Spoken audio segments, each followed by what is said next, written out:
Listen to. Wonder if he got kids. Did Ted tell him he could come? I couldn't tell you. All right, good morning, everyone. Welcome to our August 21st meeting.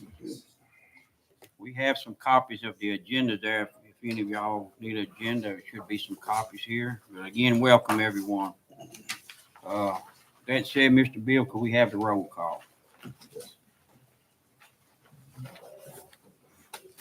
Mr. Stewart. Mr. Stevens. Present. Mr. Ruffin. Here. Mr. Bison. Here. Mr. Taylor. Here. Mr. Darcy. Mr. Sepulveda. Here. Mr. Remedies. Mr. Byrd. Here. Mr. President, we have 7 members present. We have a quorum. Mr. Ruffin, would you lead us in a prayer?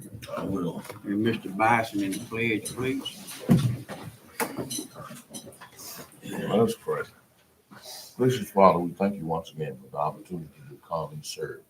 We pray that the things that we do will be pleasing in your sight. Bless us, Father. Help us to do the things that our constituents are so in need of. We pray a special blessing on our national, state, and local government. In Christ's name, amen. Amen.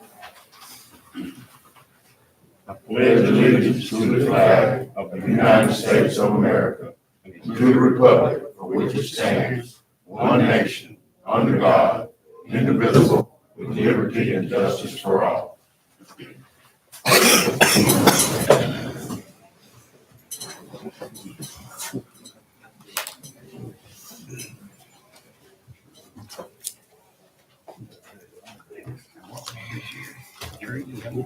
Treaty Oaks.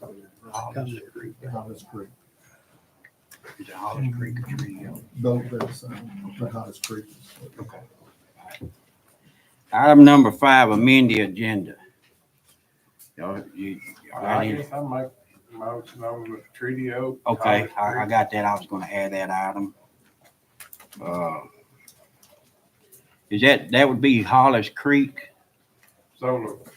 Okay, Hollis Creek Farm, I guess. Solar Project.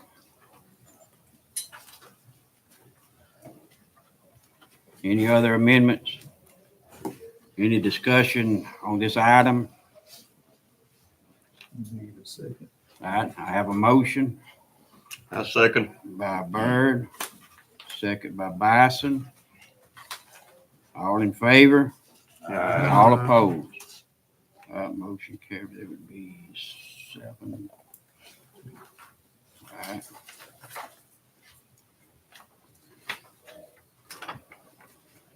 All right, now do I have a motion to adopt the agenda? I make a motion we adopt the agenda as amended. Motion by Bison, second by Bird. Byrd. All in favor? All opposed? That motion carries 7-0. Let the record reflect that Mr. Stewart is in. Here. Mr. Stewart is here. Well, look at there. Where you been? How you people?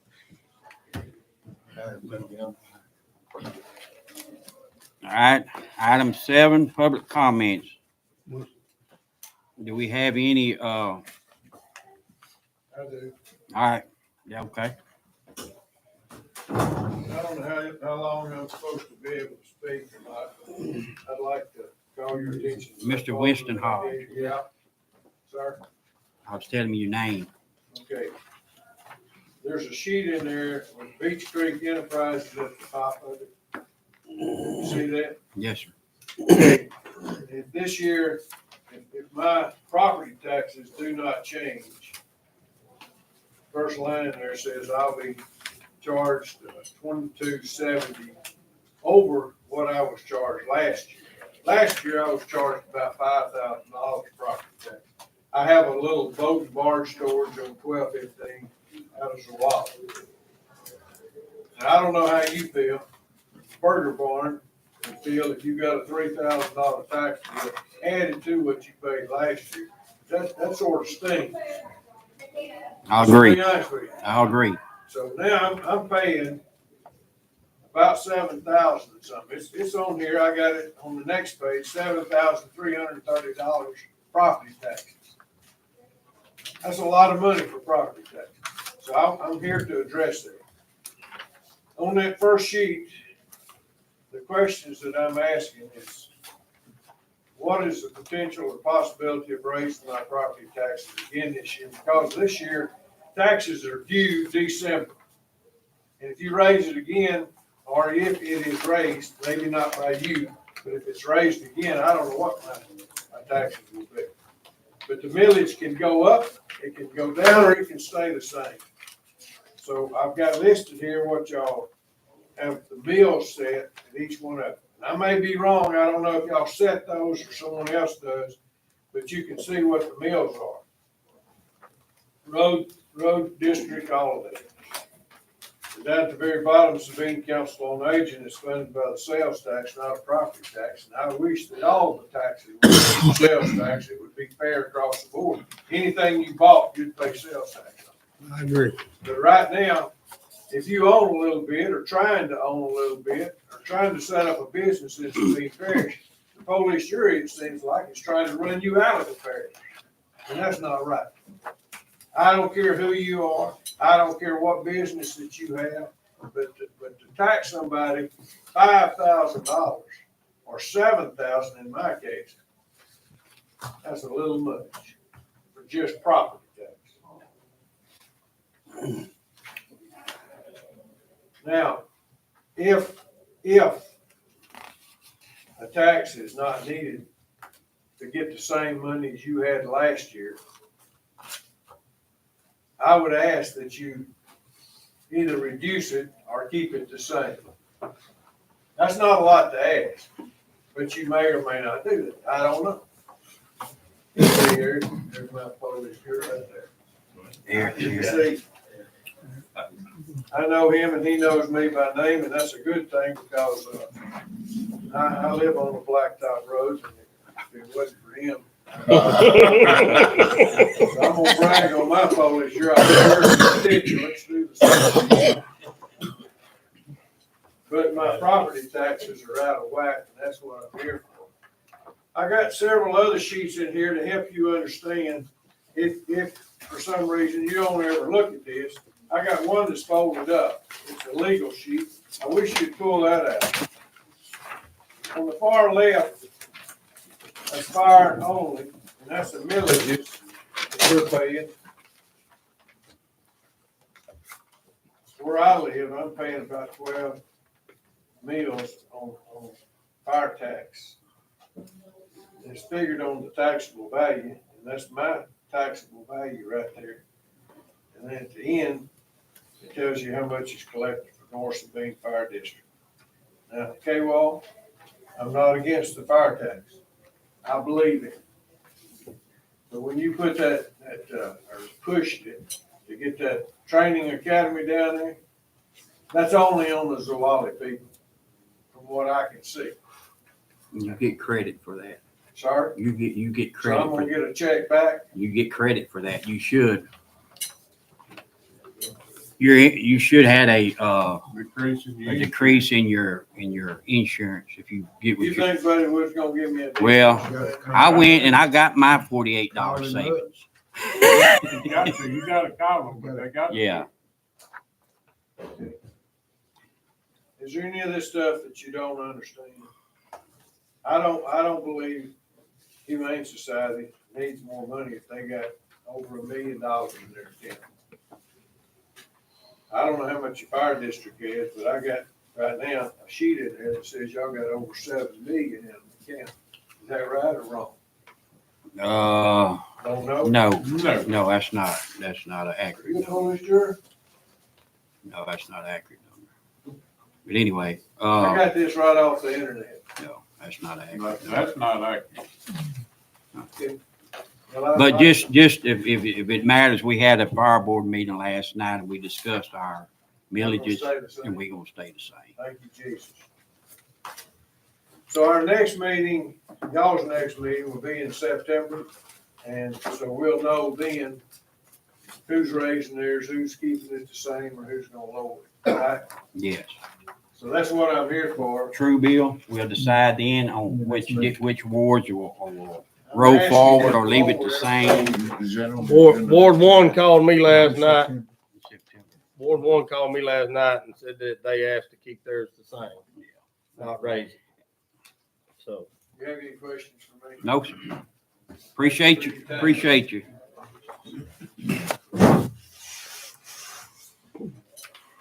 Any other public comments? Yes, sir. Yes, ma'am. My name is Sharon Sepulveda, and I would like to comment on item number 17 regarding the payroll changes. I have been employed with the jury for 31 years. During this time, I have processed payroll. Every year, we have an independent auditor to review our financial statements and accounting procedures. Payroll sheets, leave slips, time cards, and overtime policies are reviewed, and there has never been a problem with the raise that our payroll has been processed. And also, every year during December, we have an open enrollment, which we discuss insurance changes with the employees, and at that time, overtime procedures, and also the cap that y'all have applied on the vacation and sick leave are discussed with the employees. And at that time, I asked anyone there if they have a problem with the payroll, if they don't understand something, I would be more than happy to explain it to them. I never get any response. And I tell them anytime they have a problem with their payroll, to contact me. And over like the last 4 years, I've probably had 4 individuals that have worked with us less than 4 years. They have come and we have tried to explain the overtime and how it is computed. I would also like to clear up, there was a couple of comments made at the last meeting regarding a couple of our employees. One employee said he had been cheated out of around $4,000 during the last 3 years. We reviewed this employee's timesheet from January to July. Every one of those timesheets was figured correctly, and he was paid the right amount he should have been. He has not been cheated. And also, there was another employee said he worked here over 9 years, and he didn't understand the overtime. He has never approached me, and he has multiple chances he could have, and he has never once discussed with me that he had a problem with the payroll, because I would have been more than happy to go over it with him. There was a petition signed by some of the employees requesting payroll be changed to bi-weekly. This petition was not circulated to all employees in all the offices that we handle payroll for. I had several hourly employees, including myself and other offices, that wish to remain at semi-monthly.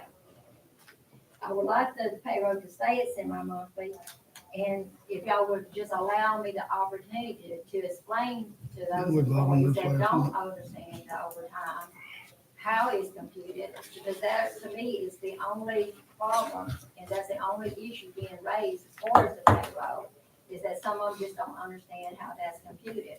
They just don't, they somehow forget that if they take off a vacation day or a sick day, or if they have holiday pay, those hours are not used to figure out their overtime. You're only obligated to get overtime if you're on that job 40 hours actually working. Anything over those hours is overtime. If you take off, if you're not there working, then you do not get overtime. And if there's some of them forgets that, maybe like I said, it was one first to the 15th payroll, they might forget like on the first that they took off that day. So then whenever they get their check, they're like, well, I need to have overtime. Well, they forgot that they took off a day. What I have suggested to them in the past, to get a calendar. You can mark down on that calendar every day you work, how many hours you work, and you mark down on there when you take a day off. That way, whenever you get your time sheet, you can say, okay, I didn't get overtime for this week because I took off a day of vacation. And that affected that. I would like I said, the payroll to stay semi-monthly. If the jury does elect to change the payroll frequency, I would like to be able to consider to allow me to process semi-monthly for all salaried employees and for any hourly employees that wish not to change. In addition to that, I could process a separate payroll for those that do want to go to bi-weekly. It's not a problem. Since the last meeting, I have processed both semi-monthly and bi-weekly, and there was not any problem doing that. In order to go do this would be considered of all employees and how they want, like their payroll, process. Thank you for your time and consideration. Thank Hey, well, you. didn't we vote on this last month? And it was Yeah. gonna go into effect on the 1st of August? Yes. Yes.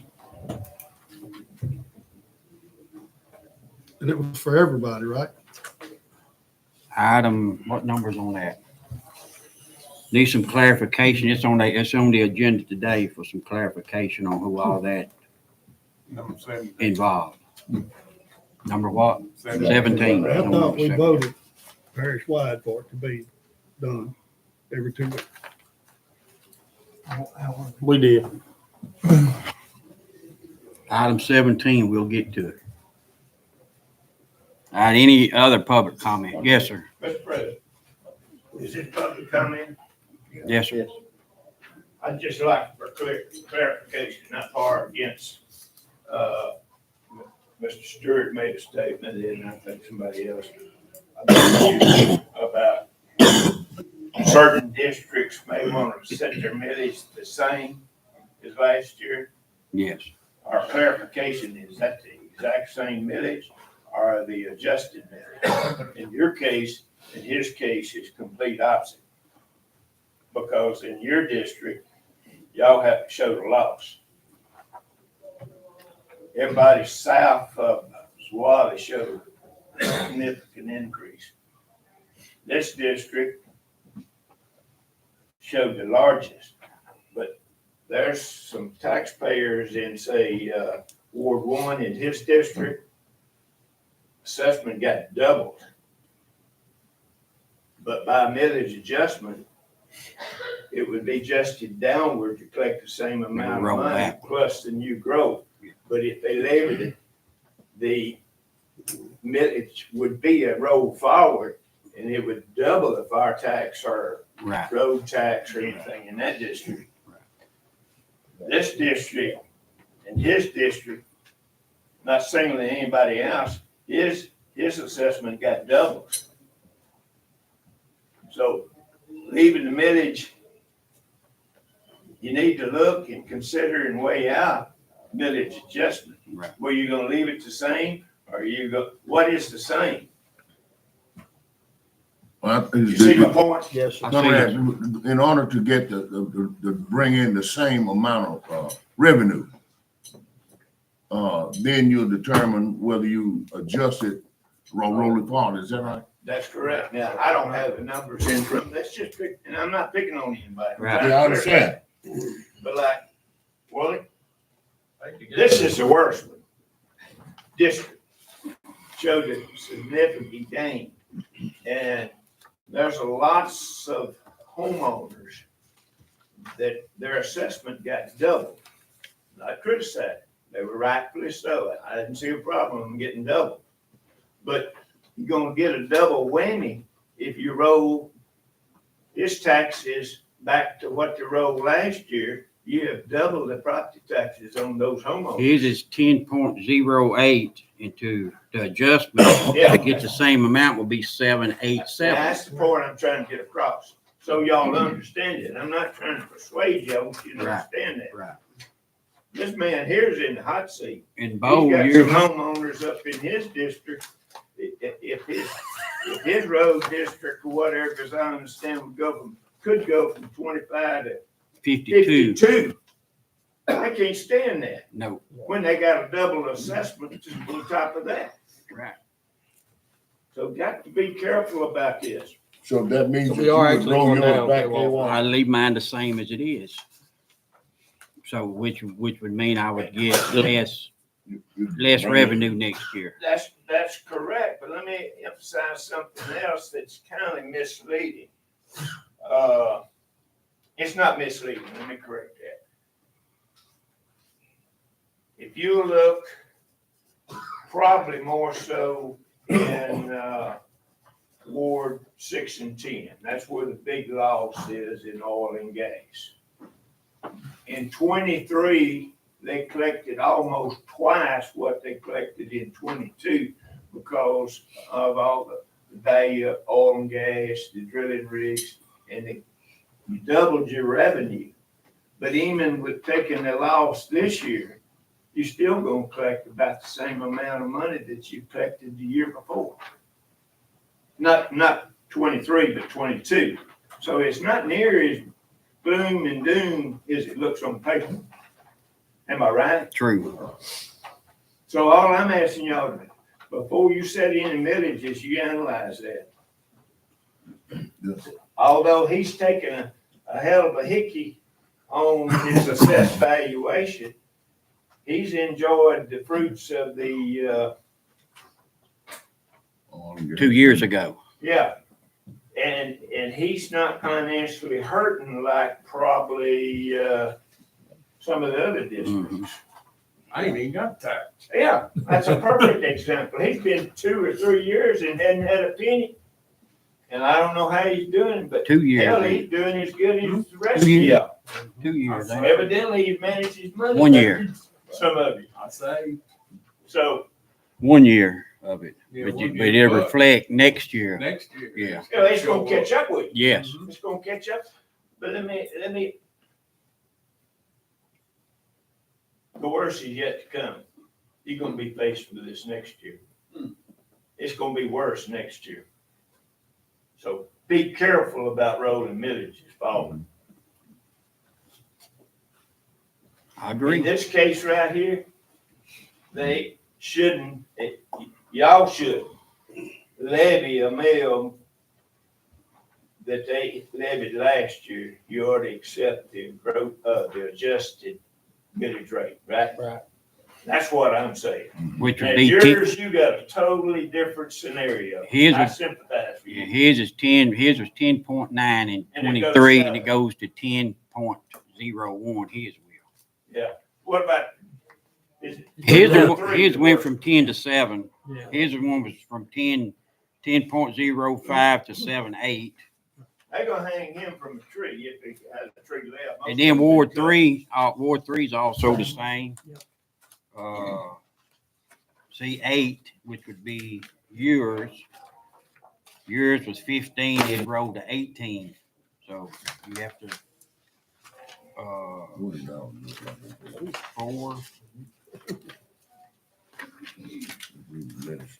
I've been looking at these and studying them, and I don't see yours in here. I don't have yours. We don't have any money. You might not I'm have. just saying, y'all need to be very, very careful. Oh, definitely. And that's the thought we had last night, Definitely. is that it's gonna go to the adjusted, so ours is actually going down. Yeah, Yeah. that was the And point I wanted to clarify. Right, right. When you say if we wanna leave ours the same, you wanna leave the money the same or the millage rate the same? You leave the millage rate the same, you double That's right. Yeah, yeah, the individual's taxes. yeah. It's a tough job. I don't envy y'all. Thank you. You bet. Any other public comments? Yes, sir. I guess. Okay. DJ Rhodes, the supervisor here, I'm speaking on behalf of me and Ron, Shelby. I'm gonna comment on 17, and I'm not gonna get off on all the reasons why it changed, but I really wish y'all to please reconsider and like, even if Mr. Bill's okay with it, his ladies do the payroll 2 different ways. Because our finances are set up to where I get paid on the 5th, my bills come out on the 7th. I get paid on the 20th, they come out the 22nd. So by going bi-weekly, that's also gonna make our pay periods like the 13th, that's a week after my bills come out. If they come out the 30th, that's a week after my bills come out. I hate talking about my finances live on TV, but I don't have the money in my account to float until I get paid a whole week later. Like, I mean, and I hate the judge's office ain't here because a few of them feel the same way. We're used to getting the 88-hour check, 96-hour check. I understand if you go by weekly, you get an extra check in January and August, which would be nice, but for 12 years, you used to your payroll coming out. I mean, I don't know how I'm gonna readjust it. I mean, like, I'm literally gonna get paid on the 30th and hold a check for 10 days in my account and try not to get into it to my bills come out. You know, so I just really, there's a lot more to think about than just, I'm guessing the only reason I've heard is because people don't understand it. I don't know the whole story, and I have nothing to do with that. But I wish y'all would reconsider doing it two different ways. There's not gonna be any sweat off anybody's back. The girls are okay to do it, as long as Mr. Bill will pay for them to do it. I mean, that's, you know, it's gonna change my whole financial. I mean, like, I just, and I'm not the only one. It really sucks. I'm the only one here talking about it, me and Miss Sharon. Because everybody else has said the same thing, but nobody's here. You know, but me, financially, it's gonna be tough. You know, getting paid way away from where you used to get paid, you know. So, I appreciate it. All right. Y'all would just So consider. what you're saying is, if we, in reconsidering it, you saying that we voted last I week? know they voted everybody, I think it was everybody hourly go. Yeah, go one way or the other, yeah. Salary, I think, was supposed to stay the same. I think it was supposed to be bi-weekly, so what I've heard, just hourly people. But I'm asking if y'all consider, and I understand Bobby don't want his guys split up to where half of them do bi-weekly. Maybe his guys do bi-weekly. Ask Mr. Bill what he wants for his courthouse guys. If we want to stay where we're at on the 5th and 20th, honor that. The DA's office, it's gonna change theirs. It's gonna change the judge's office. Ask each area what they would like. You know, I mean, I don't expect each area to be split. I would tell them, hey, Mr. Bill don't want 3 of us wanting it one way and one the other. It's all or none. You know what I mean? Get together and talk about it. I don't want to see why we can't do it that way. All it's gonna take is y'all just vote it in that the ones, but make sure your whole area wants to go that way. You know what I mean? Your department. Your department, yeah. Road department, landfill, DA, judge, us, building department, you know? Okay. Just something to think about, because I know I'm not the only one that's gonna hurt financial to try to figure this out. When you're used to 12 years, when I go buy something, I look and see where I got my most money go. I say, okay, I got a little extra money here. Okay, I want it to come out on the 7th because I know I get paid the 5th. You know, next time I may put it down here. It's just, then you're gonna start getting paid way away from where your bills are. It's gonna be pretty complicated, so I wish y'all would consider that, man. All righty. Thank you, sir. Thank y'all. Thank you. There's another, okay, well, Yes, sir. Yes, sir. I'm Warren Founds. I'm here, relative to item 22. Barry had given me this, ordinance that y'all are considering for special events. And- Mr. Founds, You have to leave? No, sir. Can you wait till we bring this up and Okay, discuss it? well, Yeah. And we like I'll to be bring, glad. yeah, and we'll Miss, bring you and Miss Georgia up. and- y'all be able to comment on that item as we discuss it. Yeah, we discuss it. We'll have y'all- Okay. Yeah, discussing that ordinance about this. All right, any other public comments? Yes, ma'am. Back in the sour again. There you go. Good to see you. Just buy. Yes, ma'am. Get your machine fixed to do the sides of the road. I don't think we got it fixed yet, have we? The side, the. Boom, cup, No, Boom ax. boom, man. Motor Max is working? Okay, it is fixed. When we can get down there, I'm not sure. Okay, well, as soon as possible, I hope. We get there as soon as possible every time.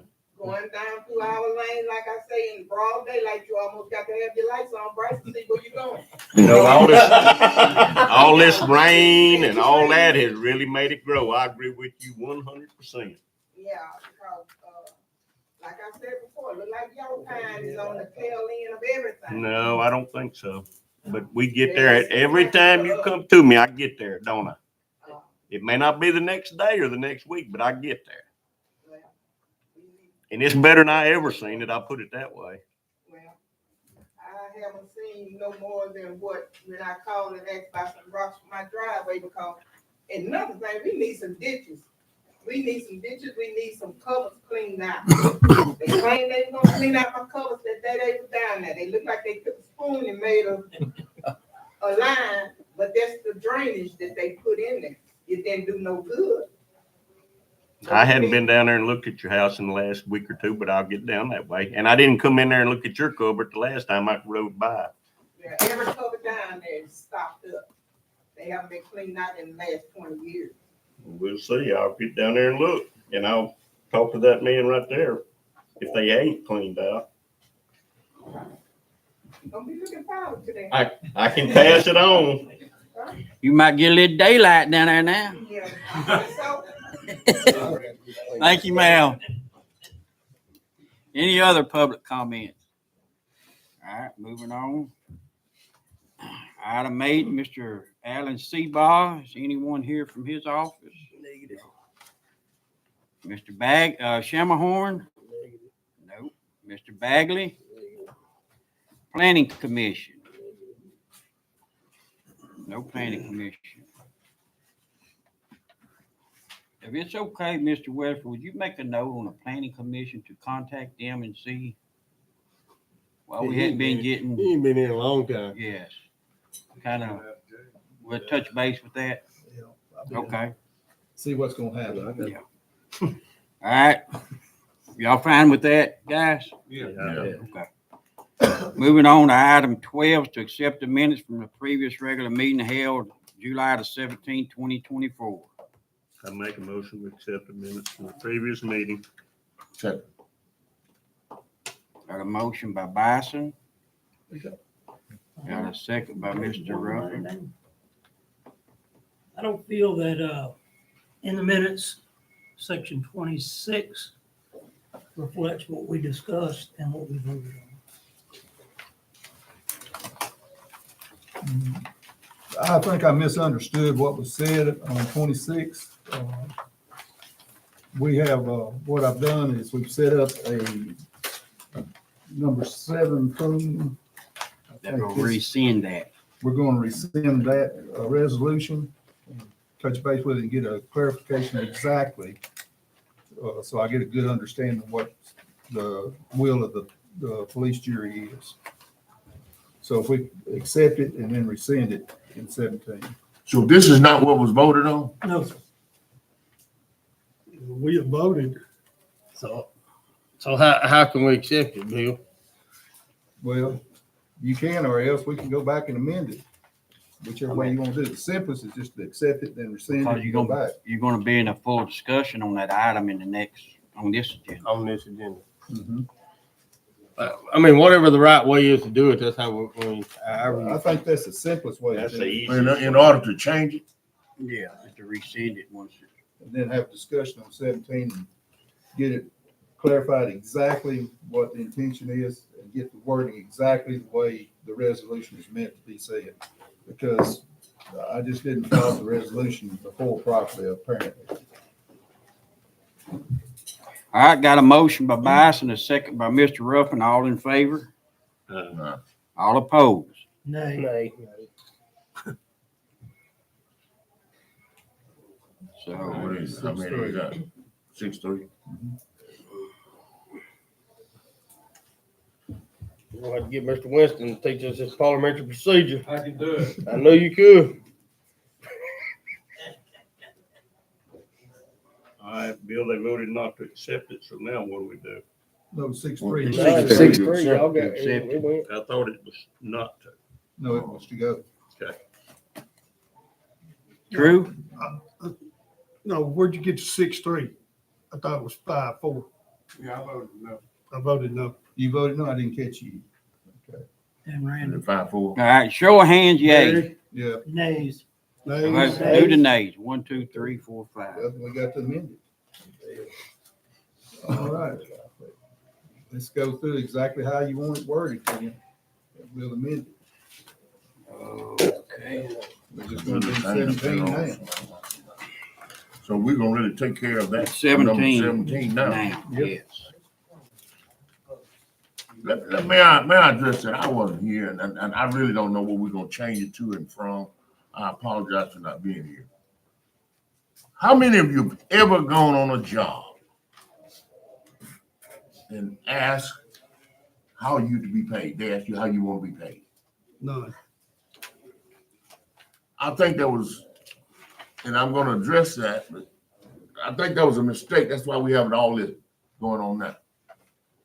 When an individual comes to work for Sabine Parish Police Jury, we don't ask him how he wants to be paid. If he wants to get paid every week, we don't pay every week.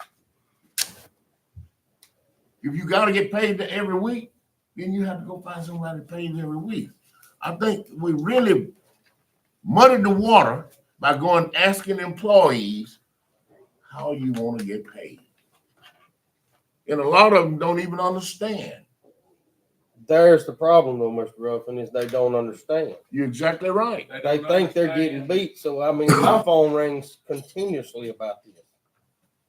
So that's where it all started. All right. We got to have some clarification on. But that needs to be done How by they the get individual paid. when he accepts a job. Which has never been done. If they don't understand it when he accepts a job, then he's responsible for that. But I mean, as we said, nobody goes to the individual and asks him how you would want to get paid. You want to get paid every week? Every evening? Oh, yeah. Bill, excuse me, Ruffin. I didn't look at it that way. I want it done the most efficient way for the parish. All right. Wait, let me, Okay. I get to talk for a minute. Mhm. I'm with you. Individuals don't get to choose. But we need it the most efficient way for the parish. My opinion is we don't do it that way. I think it's ridiculous that we gotta come in here and decide for the finance department how they're gonna run the office. I think that's crazy. Yeah. I don't wanna do it. But we need to because they won't come out of pencil and paper and use a computer. And we paid for the software, or y'all did before me and Barry come here, but paid for the software.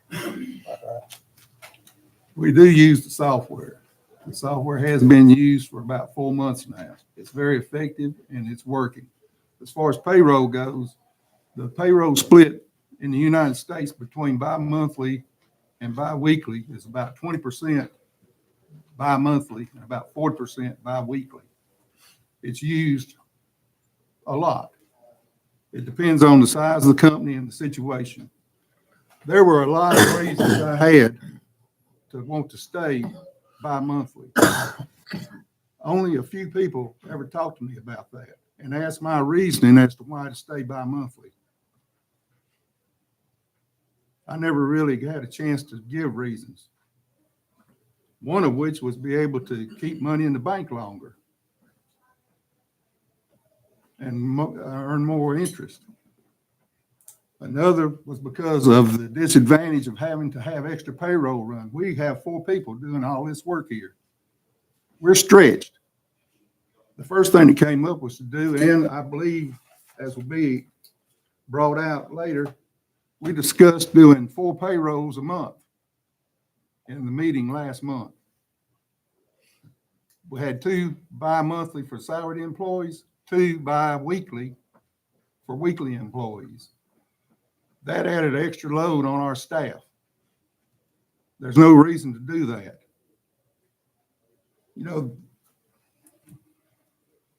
I give a lot of thought to this. I have a lot of experience. I run an $80 million company. I had 400 employees in 2 states and 5 locations that did payroll for. I use computers all the time. When I make a decision not to use a computer, I make it for a reason.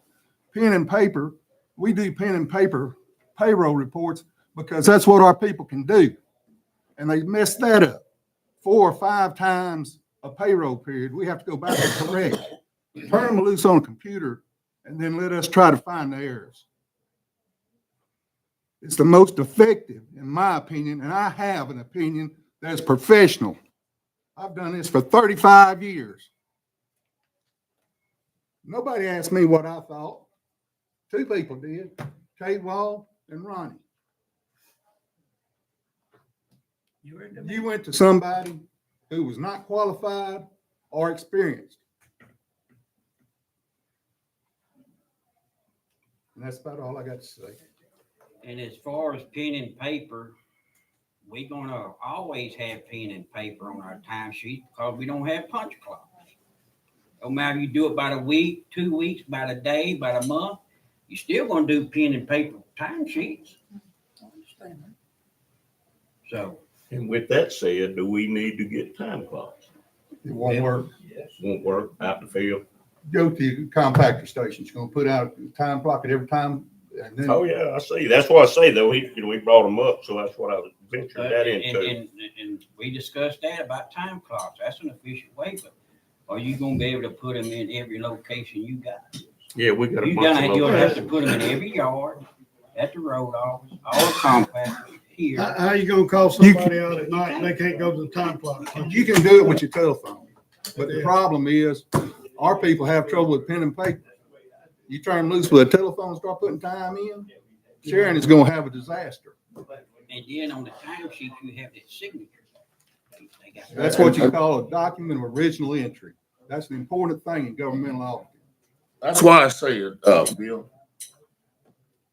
when we make decisions like this, I think we probably need, and you mentioned it earlier, the people that are doing these things, we need to consider them and how they want to do it. Because their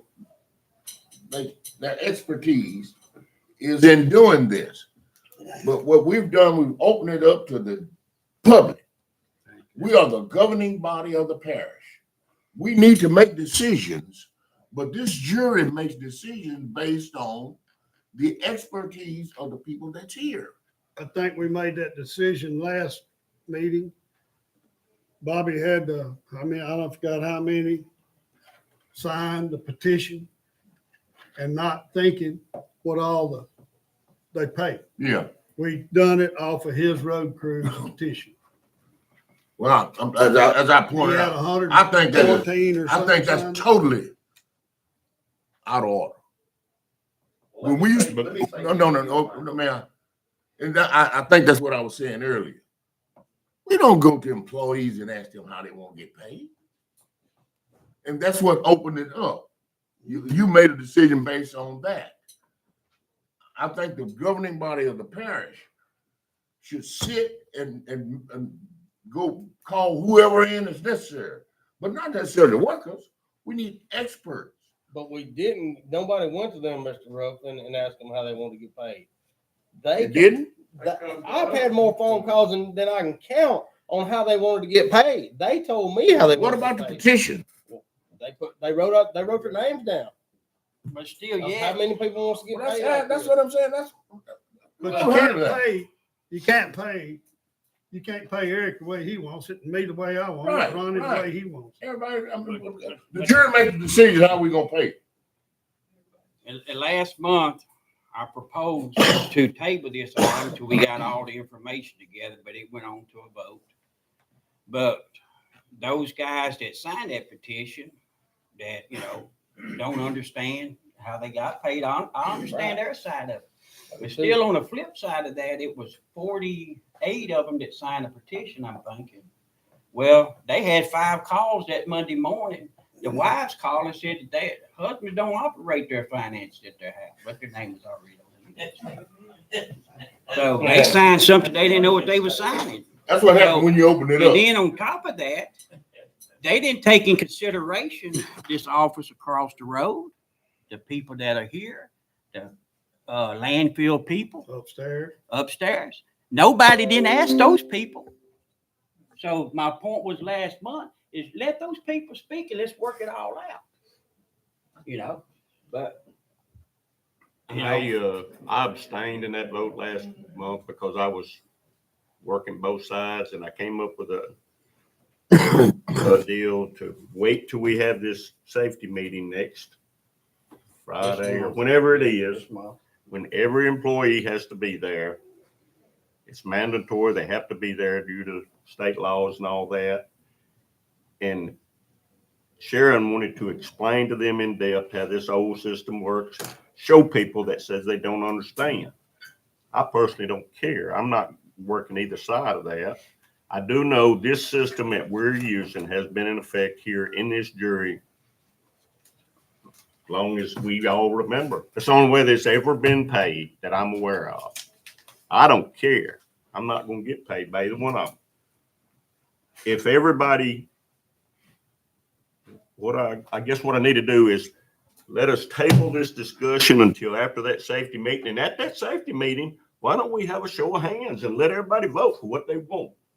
And what do the rest of you jurors think about that? And then we know if the majority sitting in there, Yeah, but or is that just the field people gonna be that there? safety meeting is just gonna be the field people. It's not gonna be the court. Well, system. we'll just have to ask them what they want. But we as a jury got to make up our mind what we want to do because it's not their choice, it's ours. Yeah. In Period. your Right, package, exactly right. in your package, we should have letters from the judge, from the DA's office, from the office next door, from the lane field. You should have emails in there that ask the jury, this body, to leave it as it is. So you have to take those people in consideration too. You know, so at the initial time when this was passed, I know Bobby, and like I said, the whole issue is with the road employees that don't understand. Hey, and I get that. So, you know, my thought was at the time, well, if they the ones that sign a petition, let them be happy and let everybody else be happy. You're going to have 4 runs of checks a month regardless.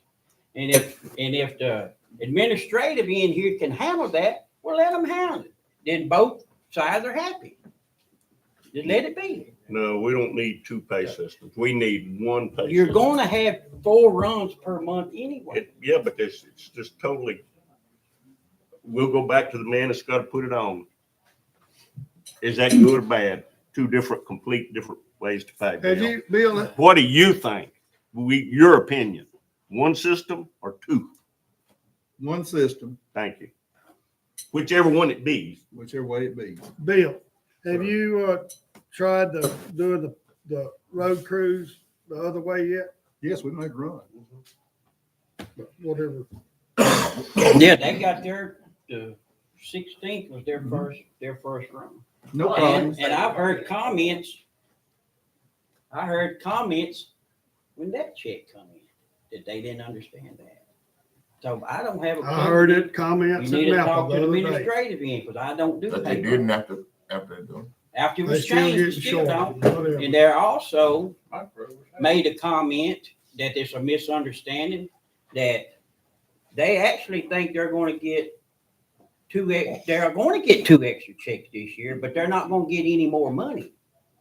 So they think they're getting extra money because they're getting 2 extra checks, but it's not like that. So I don't know where that comes from. So, but anyway, We can't do 2 systems. That's just not necessary. There's no need in working billing them that much extra, I don't think. Yeah, it's extra work, Bill. You know what it is. So let's just get on past that. We However, can't appease everybody. However we decide to do it, we need to come together as a jury and make a decision about it. All that you considered has really brought on chaos. I think we are the governing body of the parish. We should handle this as the governing, make a decision. And And I'm sorry if you have constituents that say, I don't like that. You know what they tell them, you go on another job, don't you? See, there's another thing too. And we got, okay, go on, I'm sorry, I don't want I'm to go sorry. into that. But I say, the people that's doing these things, and if we decide, you all might want to call some experts in. Maybe Bill is not enough. Bill said we know how he feels about it. Maybe you want to call some outside experts in. But in the final analysis, as a body, governing body of the parish, call a shot and tell the workers what we're going to do. agreed. We thought we did. Can I have a minute? And I want to, let me put this in here before I forget. We have workers here that have dedicated their whole lives to this police jury. We got guys out here that's been here 30 years, 20 years, 10 years. And I don't want to point I don't want to point DJ out. He's been 12 years. There's no telling how many thousands of dollars that man has saved his body by doing it. The knowledge of being able to do it himself. This operation across the road over here, this building code permit place, it runs itself. It takes care of its own. So those people, I can't just exclude their thoughts. They are important people to us. I agree. All these officers are, but our road employees are too. So, you know, to me, my personal opinion, I'm gonna disagree with Mr. Bassett. If our administrative finance end says that we can have the best of both worlds, let's just have it and be done with it and move on. We got bigger fish to fry than sit here, who's gonna get paid every Week 2 after weeks or who's gonna. Month after Let's just month. move on. Long as they fine with it, let's move on. He's not fine with it though. It's extra work. We need one system, whichever one it be. Bill, are We you need fine with doing what y'all just did August 1st? Yes. or We no? can operate like we did last week. We can run the two systems. Is it way more work? It's more work, but it can be done. And it's more work on us too. Bobby, you've been trying to speak. for 10 Go minutes. ahead, go ahead. All right, first I'd like to address this petition everybody keeps talking about. So I think it seems like, it feels like that we're talking about this petition that I brought to this room, and that's kind of what got this ball rolling. So I want to address that. I don't know the time frame. Feels like a couple of years. We've been talking about software. We've been talking about changes. It was under a different jury that these conversations began. And it seems like, and I've said a lot recently in this room about conversations that I've had privately with jurors. And it seems like I've had conversations about biweekly payroll with many jurors in this room at different points in time for the last couple of years. And that comes up a lot. So a lot of employees, and I think everybody would agree that we've talked about those things. A lot of our employees have come to me over the years and have problems. The same thing I presented to y'all. So when this petition came about, a couple of weeks prior to that, I've had conversations with most of y'all about, maybe not most of you, but a good few of you, about how best to present to the jury as a whole, the interest of the road department employees. I'm talking about road department, not because they're the most important people in the parish, but that's who I represent. I represent anybody else. The conversation that I'm having with y'all has always been about road department employees. And I had private conversations with you on how best to present their interests or their thoughts. And my statements to y'all was, I don't want to bring a room full of people in here to have a 2-hour public comment section from all of our employees that have strong feelings about it. So how best to do that? I thought the most respectful, the most sensible way to do it was just to show you a visual representation of these are the people that have concerns. And that's what this petition, how it began. So it was just intended to be a visual representation of the road department employees that would like you to know that they would like something changed. It wasn't to be any political move or anything like that. So that's how it came to be. That's that. I would like to say this about the way that we did payroll last time. I hope we do figure out one way to do payroll and stick with that for everybody. I hope you all don't decide to do two methods of payroll, one being a bi-weekly, one a semi-monthly. I hope we don't do that. That was real hard for us. It's us doing two separate pay periods. You know, the road department employees that I've talked to, including dump site workers, are interested in a bi-weekly payroll, the majority of them. But if it doesn't go that way, then so be it. Well, I'd like to say something. Can I comment on? Wait, let Mr. Bill Go go. ahead, Mr. Bill, I want to say something. I keep hearing about these employees who are disgruntled and don't understand. I've been here 10.5 years. 2 people have come by that I saw to ask about how their pay was calculated. One of them accused us of cheating him out of $4,000. We reworked that, It was perfect, exactly right. The other person came in and asked, Sharon sit down and in 30 minutes had him where he understood the system. If these people are so upset and don't understand, why didn't they come by and talk to us? They had the opportunity. We're here. We're here from 7:30 in the morning to 4 in the evening. All they got to do is come by. They certainly made time to come by and tell us we stole from them. Made time to sign a petition. We're here. We could tell them. I could sit down and do an Excel spreadsheet and show them exactly how that was paid.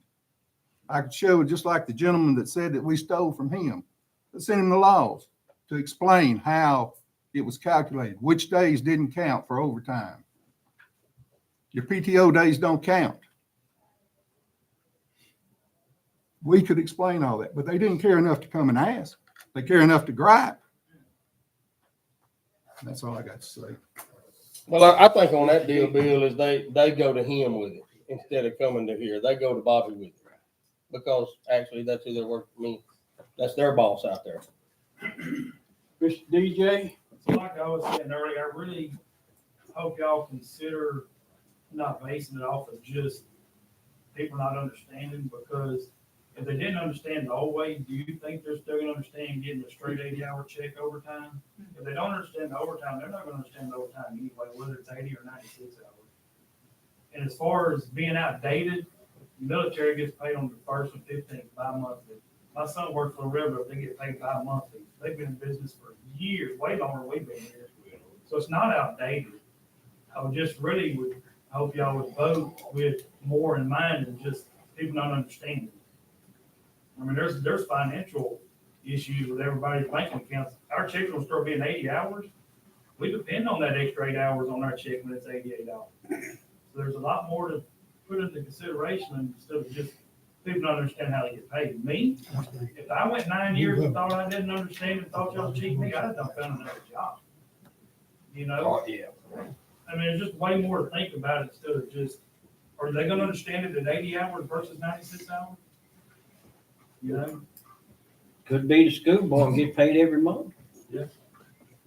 That'd be easier. I think what happened last meeting was, we took off that road crew stuff, I said this a while ago, but not considering the DA's office, courthouse, everything that Bill and them have to tend to. We took off of that road crew complaint and we made a vote. And I think that's where the mistake was. Bill, if we change this right now, I make the motion that we do it like K-Wall said and just leave the road crew and leave all these people here different. Did you make that motion? Well, he just asked not to do 2 different payrolls. Oh, you did? Yeah, he just asked. I'm sorry, I had an important phone But, call. Had to but take that. then that's what brought this on was him wanting it last month, bi-weekly, am I right? Correct. So, Okay, that wasn't Bobby wanting that done last month. That's a conversation that's been going on with this. With the employee, correct. I can say this Just hang on. because when this issue first came up, I'm glad to say I opposed it. That was before some of you jurors came on.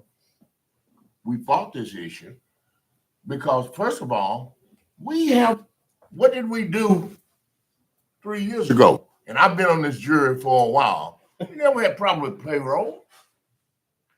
But somehow or another, we came up with an idea we wanted to go bi-weekly.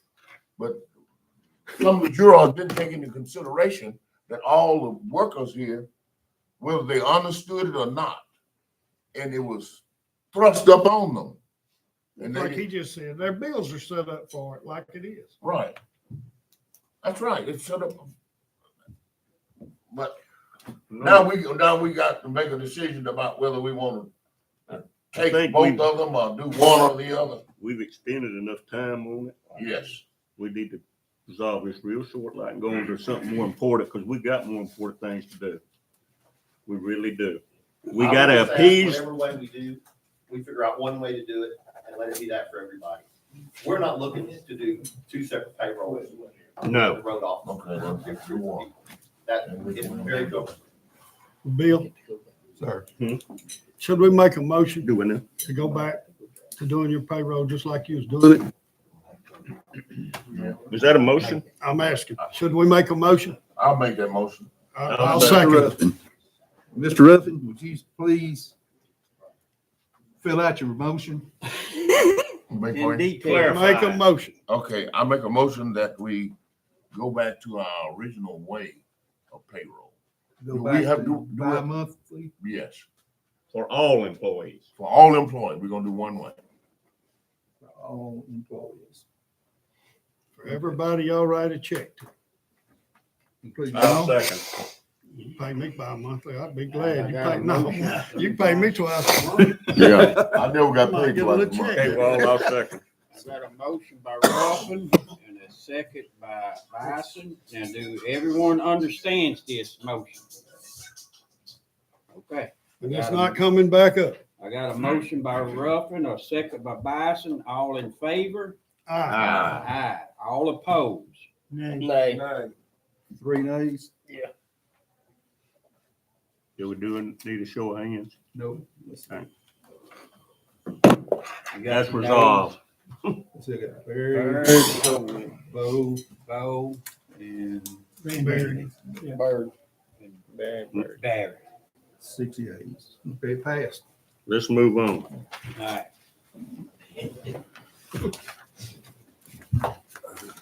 Moving on to item.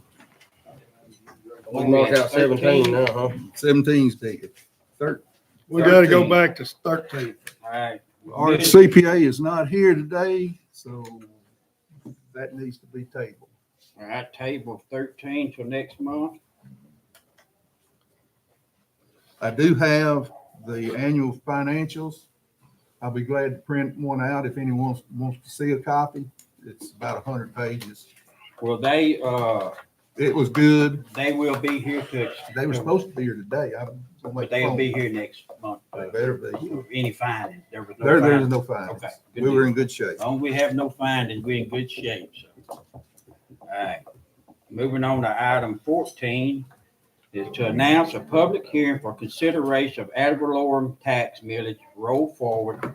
Secretary Treasurer Weatherford announced that the Sabine Parish Police Jury will hold a public hearing at its regular meeting place, the Sabine Parish Police Jury Meeting Room and Courthouse, 400 South Capitol Street, Room 101, Manny, Louisiana, on Wednesday, September the 4th. Underline that. At 9 o'clock. The hearing will be to consider roll forward, which is increase the millage rate after reassessment from the adjusted millage rate to a rate not in excess of the prior year's maximum rate. The millage rate adjusted by reassessment.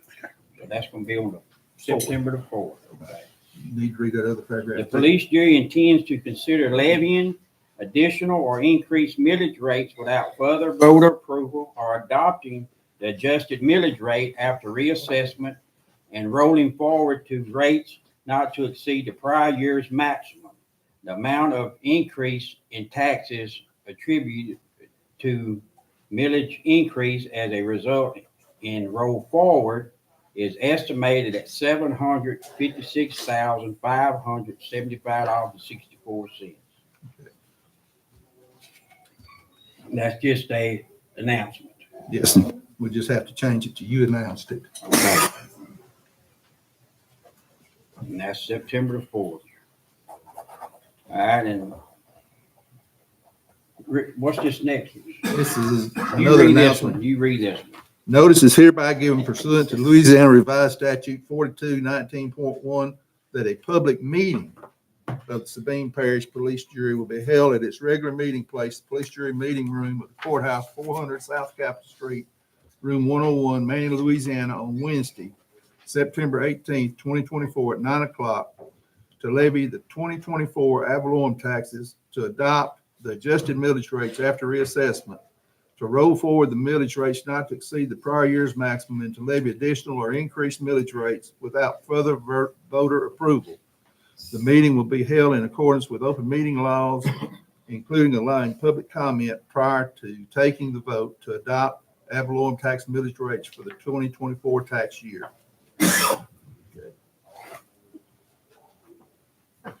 Is that what you were That's on recommending, the Conrad? 18th. Yes. So on the 18th, they will be voted in. Yes, they'll be voted in on the 18th. We'll have a hearing on the 4th. Okay. That item, Conrad?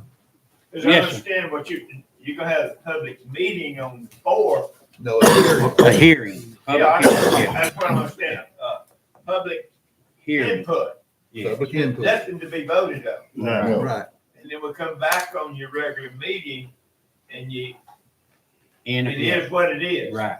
Yeah, Yes. I understand. That's fair enough. Everybody just needs to, there's some upset people out there, I'm telling you.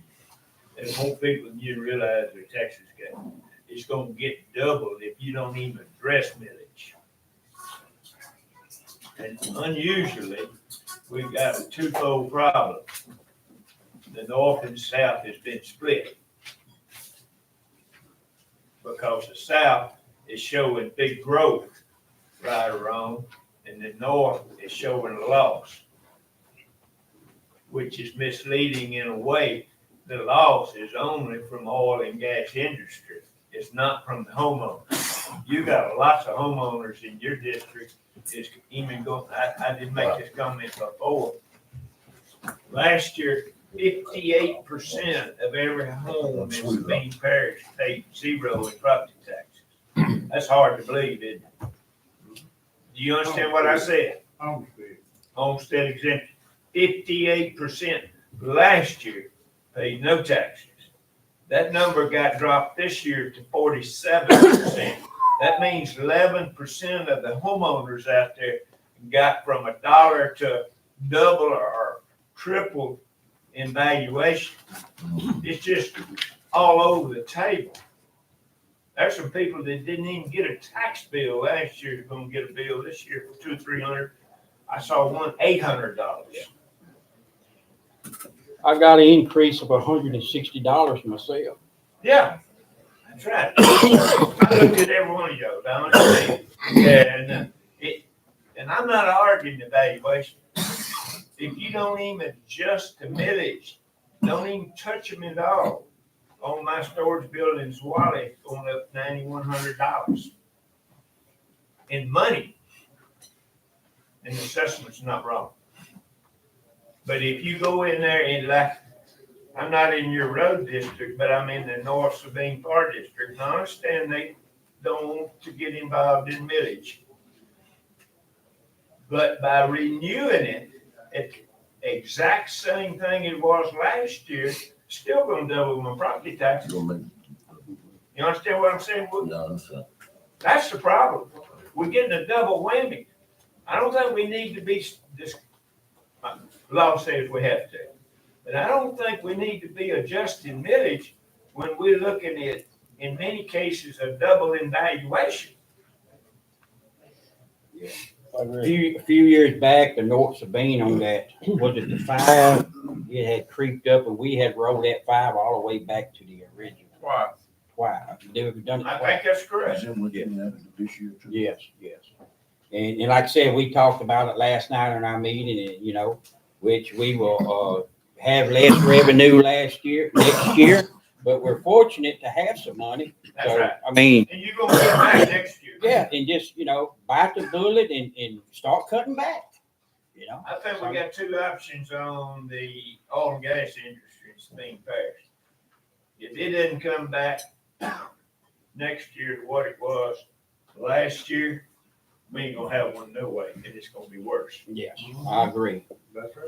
So somewhere or another, we got to, what's the song say, know when to hold and when to fold? Hold. Thank you. I'm not here to, promote and fire again. I'm just saying, I want you to understand. Thank you. Thank you. We appreciate it, Mr. Conrad.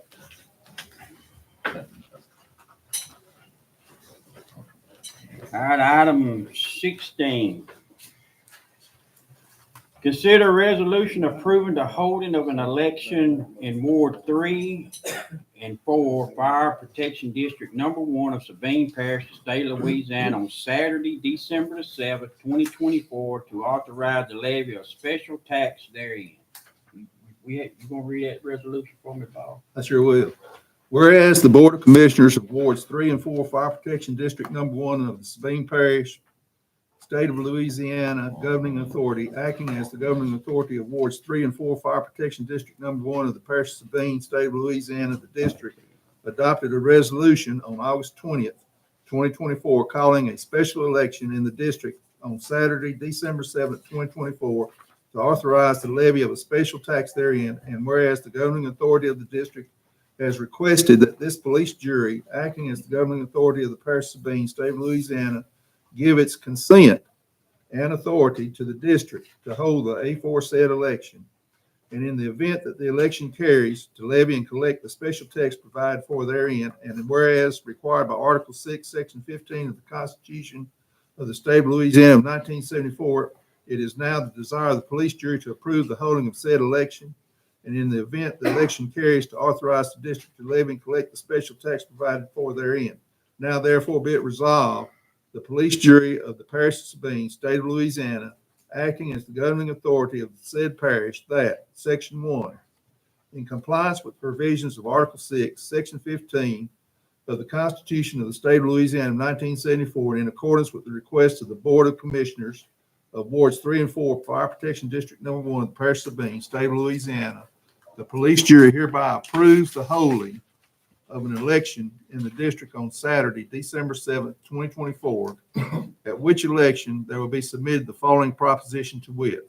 Shall Wards 3 and 4, Fire Protection District Number 1 of the Parish of Sabine, State of Louisiana, the district, levy a 6.5 mills tax on all property subject to taxation in the district, an estimated $704,800 reasonably expected at this time to be collected from the levy of the tax for the entire year for a period of 10 years, beginning in the year 2025 and ending in the year 2034, for the purpose of acquiring, constructing, improving, maintaining, and or operating the fire protection facilities, vehicles, and equipment of the district, including paying the cost of obtaining water for fire protection purposes, provided for that a portion of the tax proceeds is required to be contributed to state and statewide retirement systems as provided by RS 1182. Section 2, in the event the election carries, the police jury does hereby further consent to and authorize the district to levy and collect the special tax provided for therein. Okay, we need a motion. Hang on just a minute. Okay. Where is this now? That's Fire District Number 1. That's Walker No, Lane. that's 3 and 4. 3 and 4. Ward 3 and 4. Whose area is it? This is. It would go from Parish Line, let's just call it road lane, which we know that's not the case. Start at Parish Line on Highway 6 and go to Foot Johnson Bridge. And then north of Highway 6, approximately to the Nan Bridge, and approximately to Shaddis. That's the area. That's central. Yeah. Sabine. That's central. One comment, That is Walker Lane, isn't it? call an election on December the 7th, Mm-hmm. Russian roulette. Bad call. Good People doing it. just got the tax bill, they never paid the tax in their life. They got them double. Good thinking, Conrad. That's this man right here. Good thinking. Yep, Because that's what they've listed, isn't it? that's what they, yeah. They did it. They're asking for permission. I'll make that motion. I'll make the motion that we allow them for the election. Let the people decide. So got a motion by Barry, I'll second. second by Bird. Got some. Won't tell y'all what. All in favor? Aye. All opposed? I'm getting ready for that one to fail. Well, Absolutely. that's the best way to get the message. That's it. Right.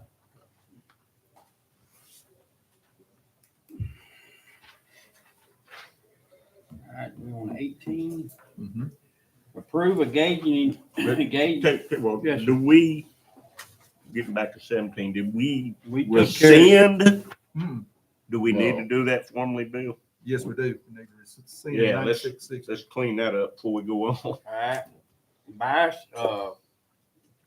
is that a motion to rescind item 7, Somebody needs to y'all make a motion I on second. item 17 to consider rescinding that resolution number 9600 that we passed the last meeting.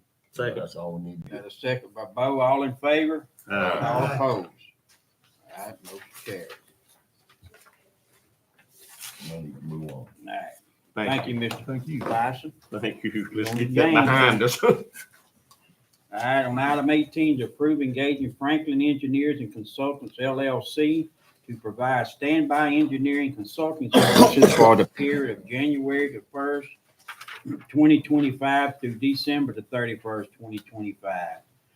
The Sabine Parish Police Jury has received a proposal from Franklin Engineers and Consultants LLC to provide the Sabine Parish Police Jury with standby engineering consulting services for the period January the 1st, 2025 through the December 31st, 2020. The intent of this proposal is to provide the Sabine Parish Police Jury with technical resources on an as-needed basis, allowing the jury immediate access to design and technical staff. And what's this costing? they, The hourly rates, principal's $180 an hour, project manager's $110 an hour, project engineer is $90 an hour, project professional is $80 an hour, and administrative clerical is $55 an hour. Now, how much we using, Bill? this is as-needed basis. Not much. We've had them for how long, Bill? This is going on the third year? Yeah, I know we've And had this is several just a years. continuation of Yeah. what we've had.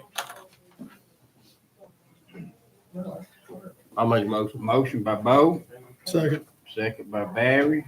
Bruce. Bruce, I'm sorry. All in favor? All opposed? All right, motion carries.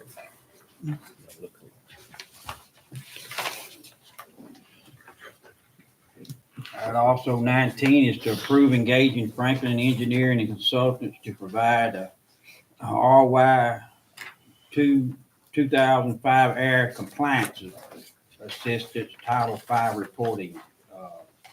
They the ones. They did it before. We gotta have that. Same thing, it's a I'll renewal. make a motion, we, Second. engage that. Got a motion by Mr. Ruffin, second by Bo. All in favor? All opposed? All right, motion carries. Item 20 is to consider the district attorney's revised request for funding from the opioid settlement. The Sabine Parish Police Jury has received a correspondence from Mr. Don, district attorney,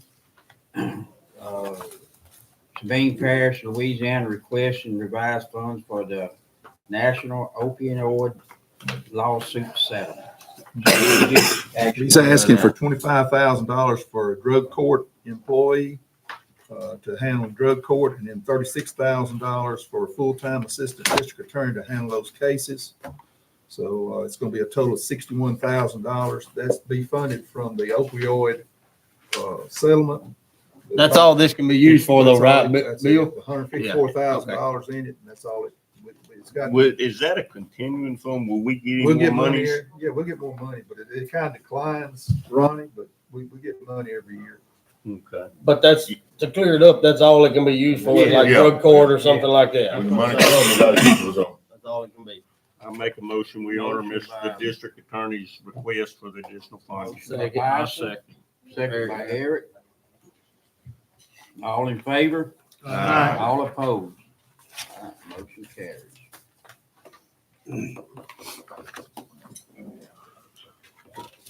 Item 21 is to consider purchase of a GPS equipment for the landfill.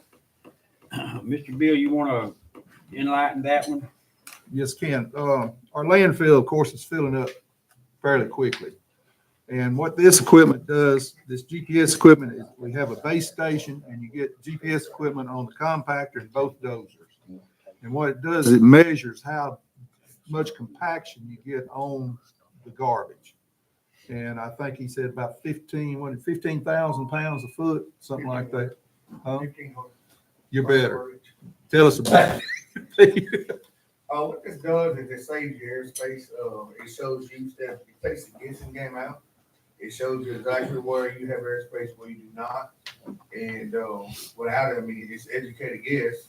But you can miss.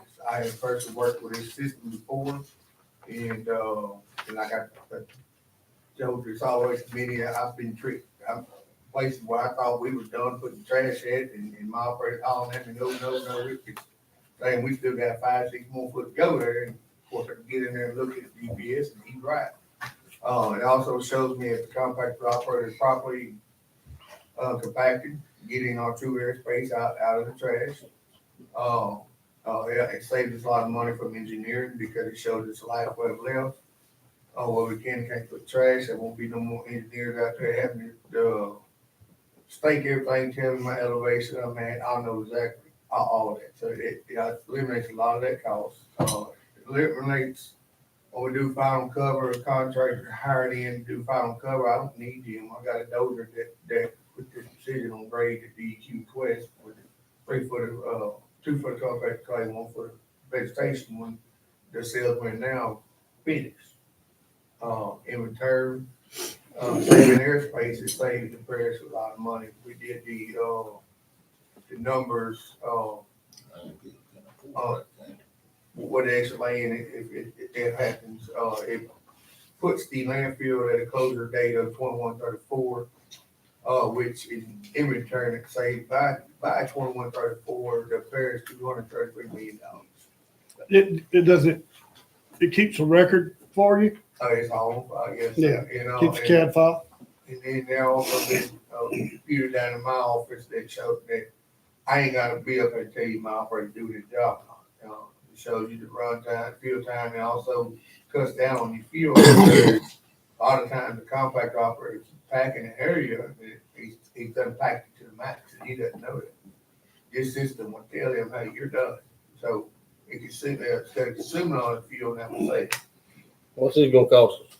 It's going to cost us $278,929.58. But I'm going to finance it through a 5.25% loan, I believe, or better, over a 5-year period, which comes out to about $60,000 a year in principal. And it's going to Our landfill's running out of space.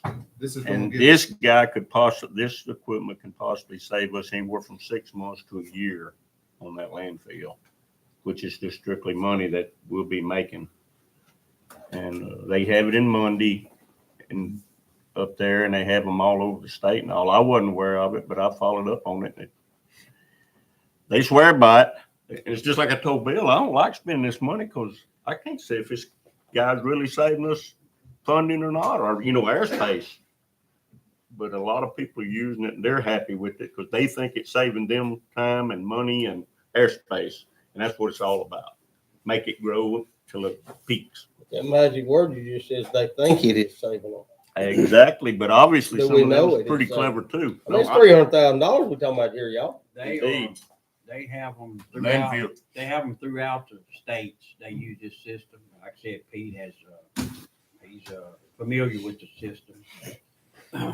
We discussed it in solid waste, and solid waste have made a recommendation to purchase this. Bill got us a deal on it at $60,000 a year. I mean, you'll save that per year. That's gonna come out of the landfill budget. Oh, yeah. Yeah, it'd be landfill stuff. So.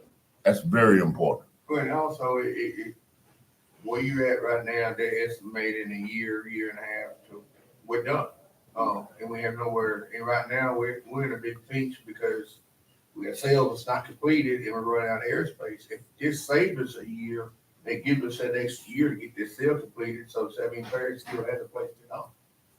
So it's real crucial because of position we're in at this time. So when you get this system, you go where your work area now, it'll indicate where you can have more waste. And then whenever he gets up to his elevation to where we got to do it, it's gonna keep up with all that, so. And then it's really gonna be very more beneficial when we move into new sales, because you're starting with it from the bottom up. So when you're done, you got every dollar, every penny out of that sale that you earn. Instead of, I know places out there where, one had GPS system, like, through Waste Connections, before they installed it, there's a lot of places that missed proper compaction. There's a lot of places that didn't, the airspace was still available and they still get it done. And so they lost a lot of money. So y'all are saying our landfill's gonna last till 21 what? If the land stuff goes through, and we get that, it extended life to 2134. What if the land sale don't go through? I'd say you got about, with GPS system, I would say you got 15, plus now a couple years, about 17 years life. That's with this sale that we have that we're trying to put together and get finished. Right, yes. We're expropriating the land. The land sale's gonna go through one way or the other. It I has need to. that 60,000 in my rock budget from the landfill every year. One thing about it, You already got it. one thing about it though, I got some, I know, but I said for a year. if that dump shuts down, your budget's gonna be blown in a lot of different directions. So this is a lot of money. $300,000 is a lot of money.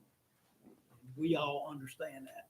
It's gonna pay us back 10 times, I believe, from what I was at the I meeting. agree. And it'll pay us back They're not 10 just times using every this year. on dumps, but a lot of these big construction sites Oh, are I know. using this same technology when they're I know, man, I moving. know exactly what you're talking about. I've seen it work. I haven't, but it's I The think more it's the- pretty investment clever. we need to make. The more the landfill Sure makes, you the more have. you get live rock in your budget. But when y'all ain't got them on them dozers, bring them, put them on them road graders. We packing roads down. Get them running. They said them, they do it. So anyway. Do we need to discuss this more, President? Well, what I'm asking for in this resolution is to allow me to get with Brett, who thinks this is a little high, and do a little bit. Negotiate. Well, not only negotiate, but get we've only talked to SciTech. I want to get the specifications that we need, put out some bids, and get us the best deal we can. We know it's not going to go over this, but Brett thinks we can get it for less than that. But it's And also, this is also a time frame that we're working at. We need to get it in place. That's why I need to go ahead and do it and get it advertised. Every day. Where's Brett out of? Bad. He's our engineer. Lafayette, he's our engineer. Mater. You And know, this is and he's all kind of familiar, people sells a GPS system. he's very, Brett's familiar with this system too. Yes. Yeah, Brett's familiar with it too, and that's how I've asked Mr. Bill, if we're gonna go that route, we had this conversation yesterday, it needed to be spec'd out. Because there's a lot of them that ain't, what they claim. So if you got the specs, you know exactly what you get. And Do we need a Pete told me motion? yesterday he's had Authorizing him to experience do with that. these people and that they're quality people. SciTech, that is. So that might be something we want to consider, is the experience they've had in this field. And also, in that price, it also is the warranty, the accidental warranty, the spamware, and it also includes them coming out once a month, just inspecting equipment, inspecting the GPS equipment, just to make sure everything's up and running, or when we call them, they come out more, they'll be there. So they all include that price. So not only, just the system, but that's. Get the service with it too. And they'll be out once a month just to check it, then, making sure reports are ran and everything's up proper for function. With the system, the equipment is on this dozer and these compactors for these guys are looking at like a green light or a red zone and all that, and they can actually just keep running. They don't have to wait on him to come out there and say, whoa, guys, we got to move something back over here and all that. They can sit on their own seat, sit in that dozer or in that compactor, just keep running, 12 hours a day or whatever they do. We need a motion authorizing bill. You want, I'll make them. Well, I mean, do we want to buy this system or do we want to shop? Okay, well, we ain't got a lot of time. Bill is gonna do We that. let him authorize to, Authorize him. get the system, and then like he said, it's gonna come in below that. He feels Not to exceed. not to. I make a motion to allow Mr. Bill to shop prices on this equipment and make the decision on which one we should purchase. I got a motion by Bison, second by Ramirez. All in favor? All opposed? Nay, Oh, dog. You won't hear this rock. mind him rock. You didn't get no rock, man? Very little, Bobby don't cut it off again. All that great rock is gone. Bobby had any hair, I'd done skinned it off and keep cutting my rock. You know, but, district can, district can share. Mr. Ruffin might let you borrow that rock. All right, Run it Bill. back. All right, He ain't Bill, we got no approve rock. you. You don't want to finding us a cheap or a bargain or whatever. Yeah. I'll find the bargain. Mr. Ruffin don't even need rock. I had a motion by Bison and a second by Ramirez.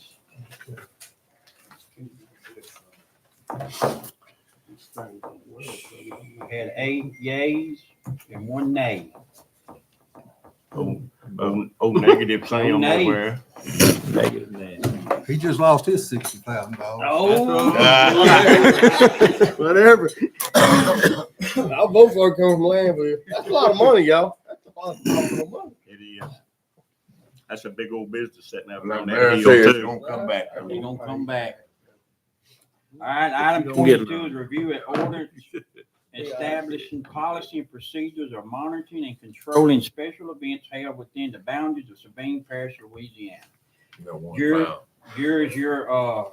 provided with drafts of this ordinance. Do y'all have drafts of the ordinance? Did y'all get those? Okay. I guess it's a draft, but it looked like that you had already voted on it. No, No, No. that's it's just a a draft. draft. Don't come up. Just a draft. It was a draft. Okay, floor is open.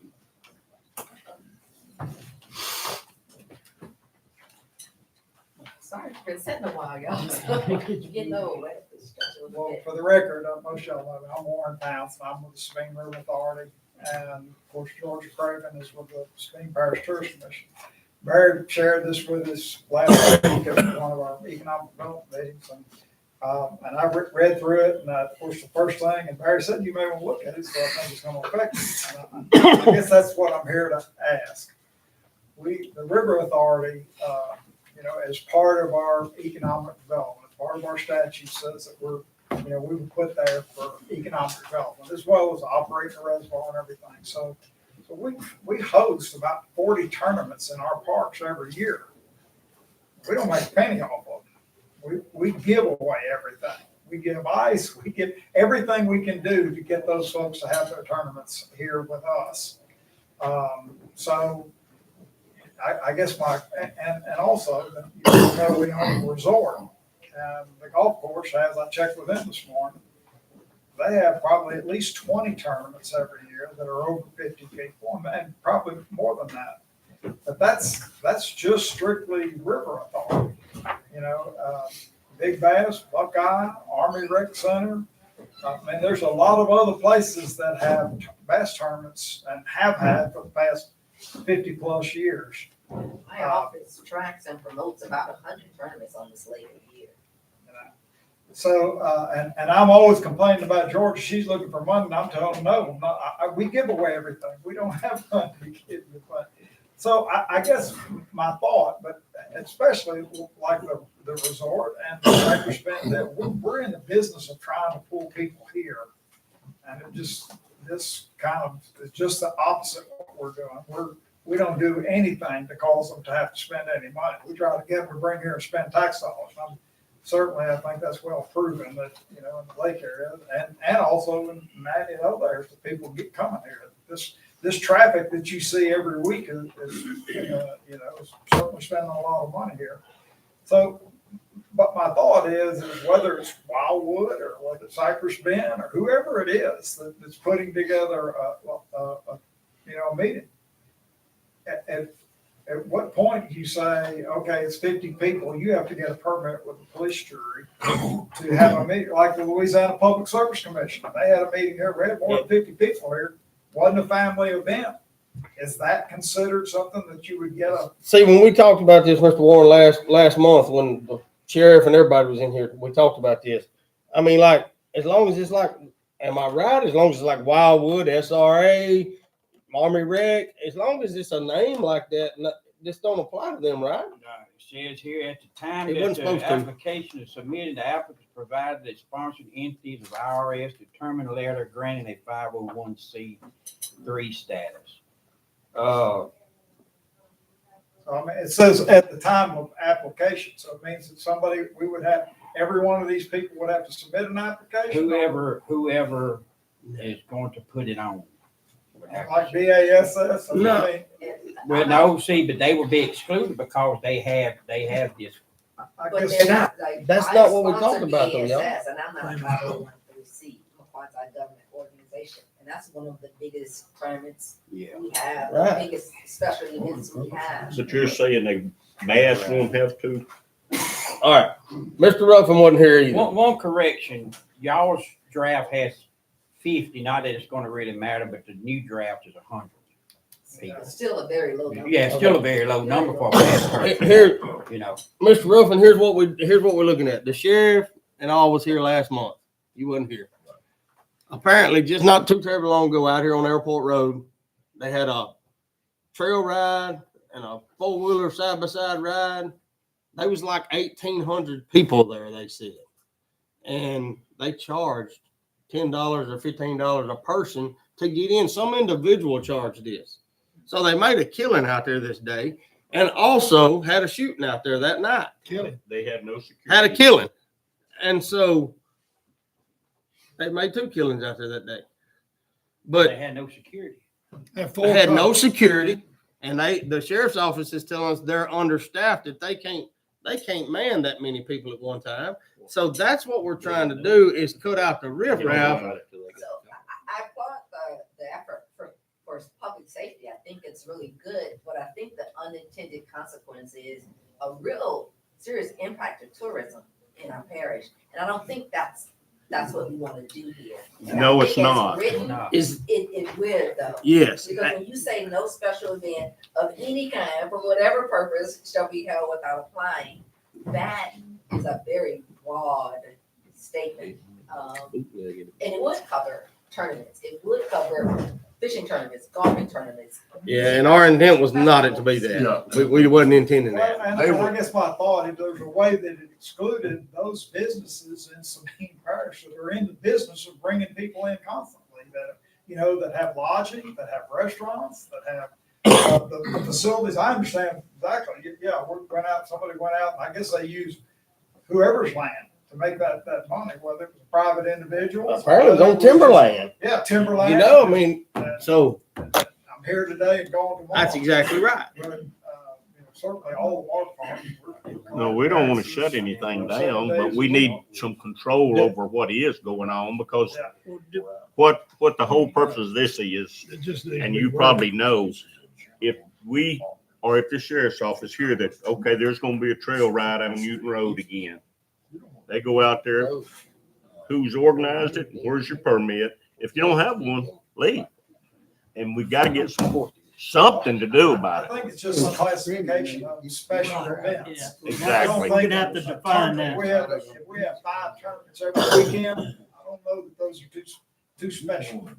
I mean, we're in the business of hosting tournaments. Right. We have golf tournaments if we have big meetings at the conference center, that's not a special event. The Public Service Commission comes maybe once a year. That's a pretty big meeting, fills up the hotel and everything, but it doesn't have anything that's not family, it's not a wedding.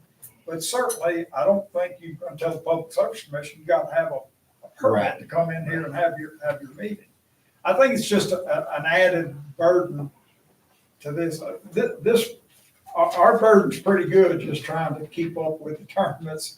I mean, we've got somebody full-time that does these tournaments. I mean, it just goes, it's every weekend. And that's just in our park. So if you start going to Army Rec Center and all these other places, especially, fishing tournaments or. Our burden's several pretty good too, because we got a DA and a sheriff that wants us to put something in effect.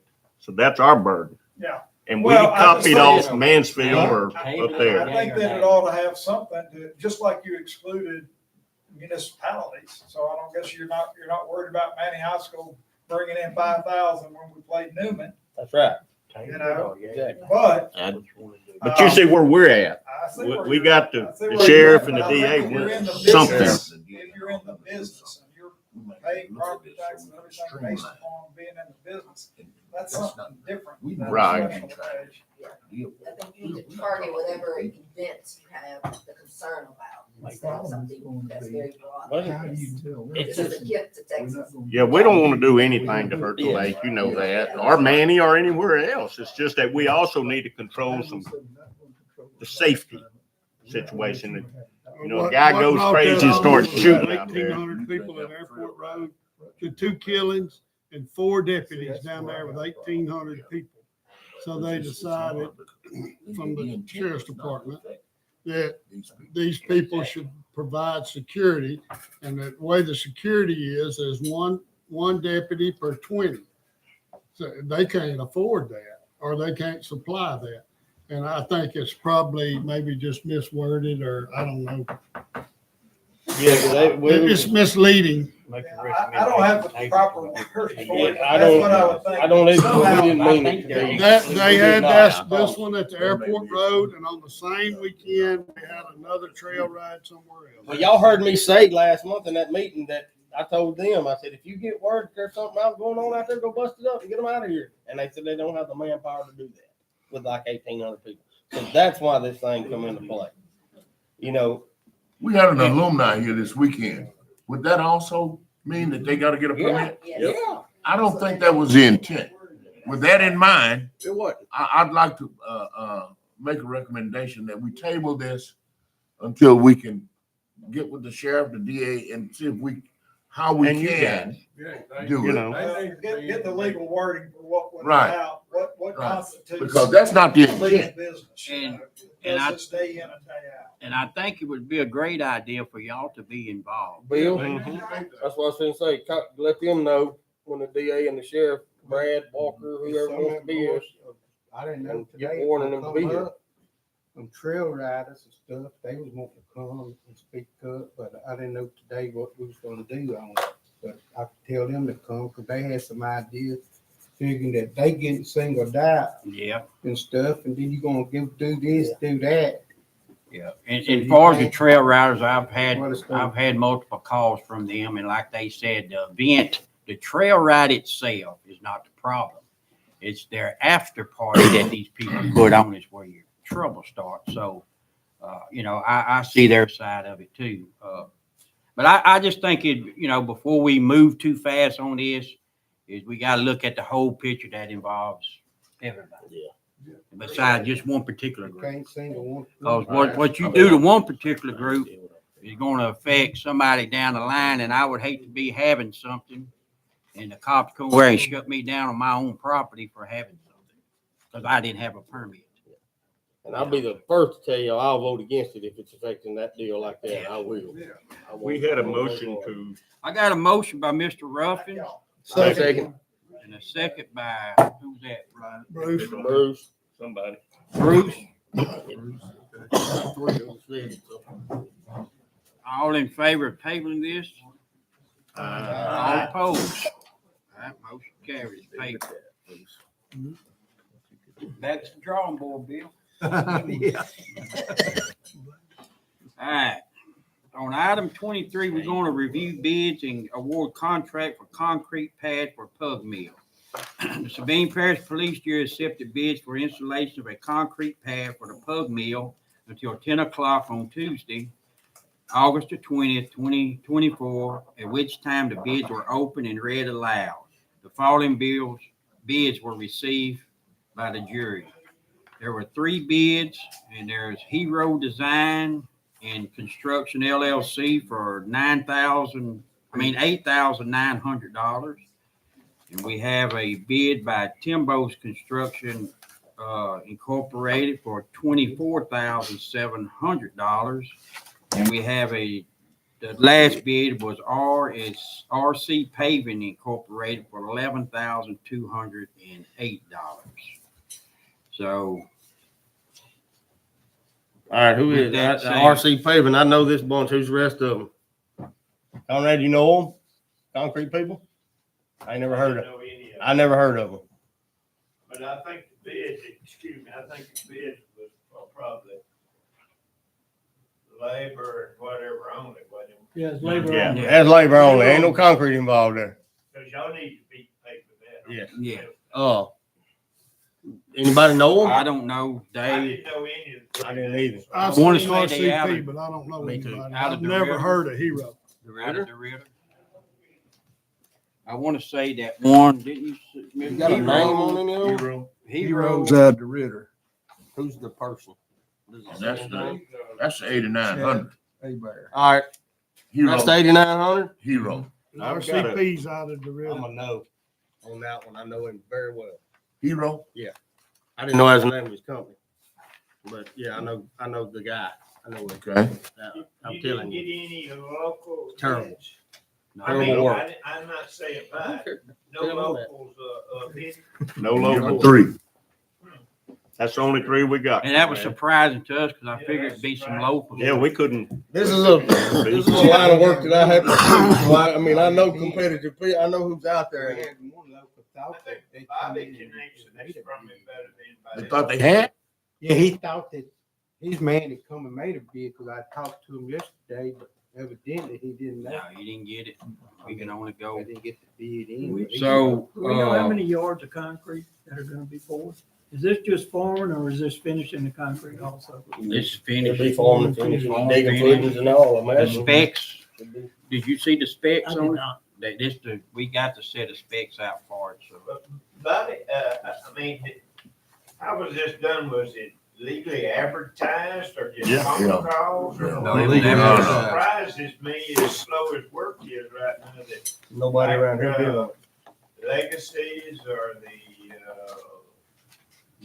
couple in Natchitoches, Eamon David Maines here locally that licensed We said. bonded contractors, but, I just can't imagine why none of them didn't bid. It was advertised for That's all I was Who's saying. the- 2 weeks running in Who's the the other one? local and whatever Yeah. else. Then you said we sent some out to This- those, some individuals. This is Mississippi. Well, I understand why That was 11,000. they're 24. not Oh, that was licensed or this was bonded or 11,000. insured and all that. I understand that part. I don't know. It's just surprising that some of the Regionals, regional CRC, contractors Can are we, slow. can we exclude that one guy? just because CRC, regional. He said, Yeah. yeah, good. Yeah. You don't have. No history. I mean, We don't have a history with him. we can't exclude him. Not legally. Oh, my Can't exclude God. me. What if you just rebid it? That's what I say. read Man, we this need thing. a pad on the ground. We We got a need- yeah, we machine can't- ready to we get don't have How this. time. soon do we need to do this? Tomorrow. I don't know. I mean, it's just surprising that some of the regional contractors from out of town didn't come in. So how long would this delay us on a bidding process? 3 2 weeks. 2 weeks? We have to bid for 2 weeks and then it has to come up to another meeting. We call a special meeting. You're Uh-huh. talking 3 You, weeks. you don't So have what to are take these? the low bid, do you? What are these individuals? What But are you the have- you grounds have- that we rebid? Have Justify a not reason taking not it. to. Yeah, you got to explain why. We reserve the right to reject all bids. Did you have a wide spread from 9 to 27? The 22,000 was some guy in Mississippi. Just, I don't know where he come And in then 9 at. and 11? No, 8, 9, and then I 22. had wasn't it? a 9/8, 11/2, 11/2, and a 24/7. I don't know, it's surprising. Well, what's the pleasure of the board? Y'all want to rebid it or y'all want to go with the low bidder? That's our 2 choices. Well, according to Bo, we don't want to go with a low bidder. Well, I would say Winter's coming. I mean, that's. We walking a fine line. We right walk now. a fine line. Yeah, so I I don't think you can just. I think, everything was bid properly, You y'all. can't lose him. We don't have any experience with any of these guys. We don't have a reason to reject the bid. Right. I make a motion, we accept the low bid as offered in that, I mean, we may end up hating it, but ain't nothing we can do about it. Got a motion by Bison. They have a second.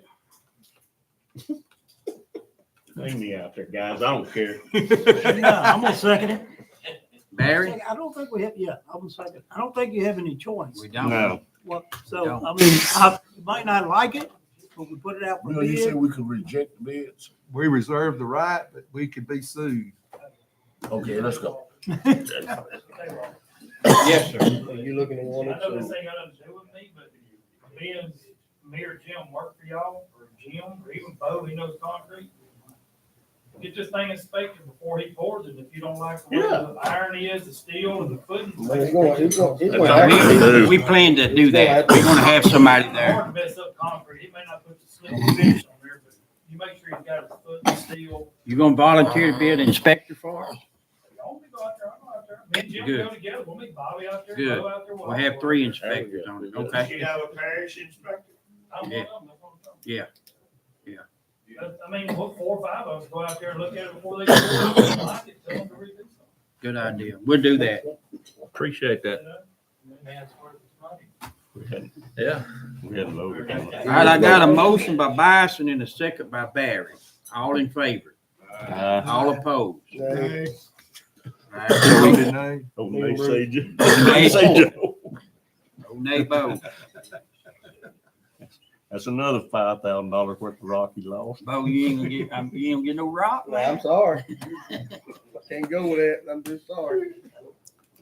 You wanna volunteer to be an inspector also? I'm gonna go look at it, I promise you. Just let us all know what we're gonna do, and we'll just all get together and do it. Okay. Right. Bobby, you'll be the point of contact and all this, okay? I'll feel Jim. Yeah, fill Jim in on it. But at some point in time, well, you've done met Jim out there. Bobby's done met Jim on our electrical stuff out there. So Jim's just a late vacation for 2 weeks. When is that? Hopefully before 2 weeks. He'll be gone for about the 11th to the 25th of September. That's all right, we'll take care of it. Bobby be in touch with you. Bobby be in touch with you on that. Okay, moving on to item 24 is to appoint Mr. Jonathan Campbell as Commissioner for the Sabine Parish Fire District 1, Wards 3 and 4. I'll make that motion. I'll second. Would y'all like to meet him? He's here today. Who? Everybody knows Mr. it. Campbell. Oh, I don't know him. Yeah, tell him stand up. That's the best boss I ever had in my life. Right there, I'm gonna brag on him on TV. You want this job, Jonathan? Okay, then you got it, brother. Hey, I want to say something though, real quick about this. He's been here since this meeting started. On these appointing people, why can't we move them up, Bill? He sat through all of our rigmarole and he's got a job to do. We could do that, but I was kind of wanting to see if he really wanted it. He might want to come in. Well, it's Bill's fault, Jonathan. You've sat here all day. I got a motion by Bo. Who's that second? Me. Bruce?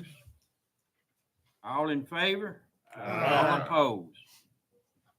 Congratulations. Mr. Campbell. Congratulations.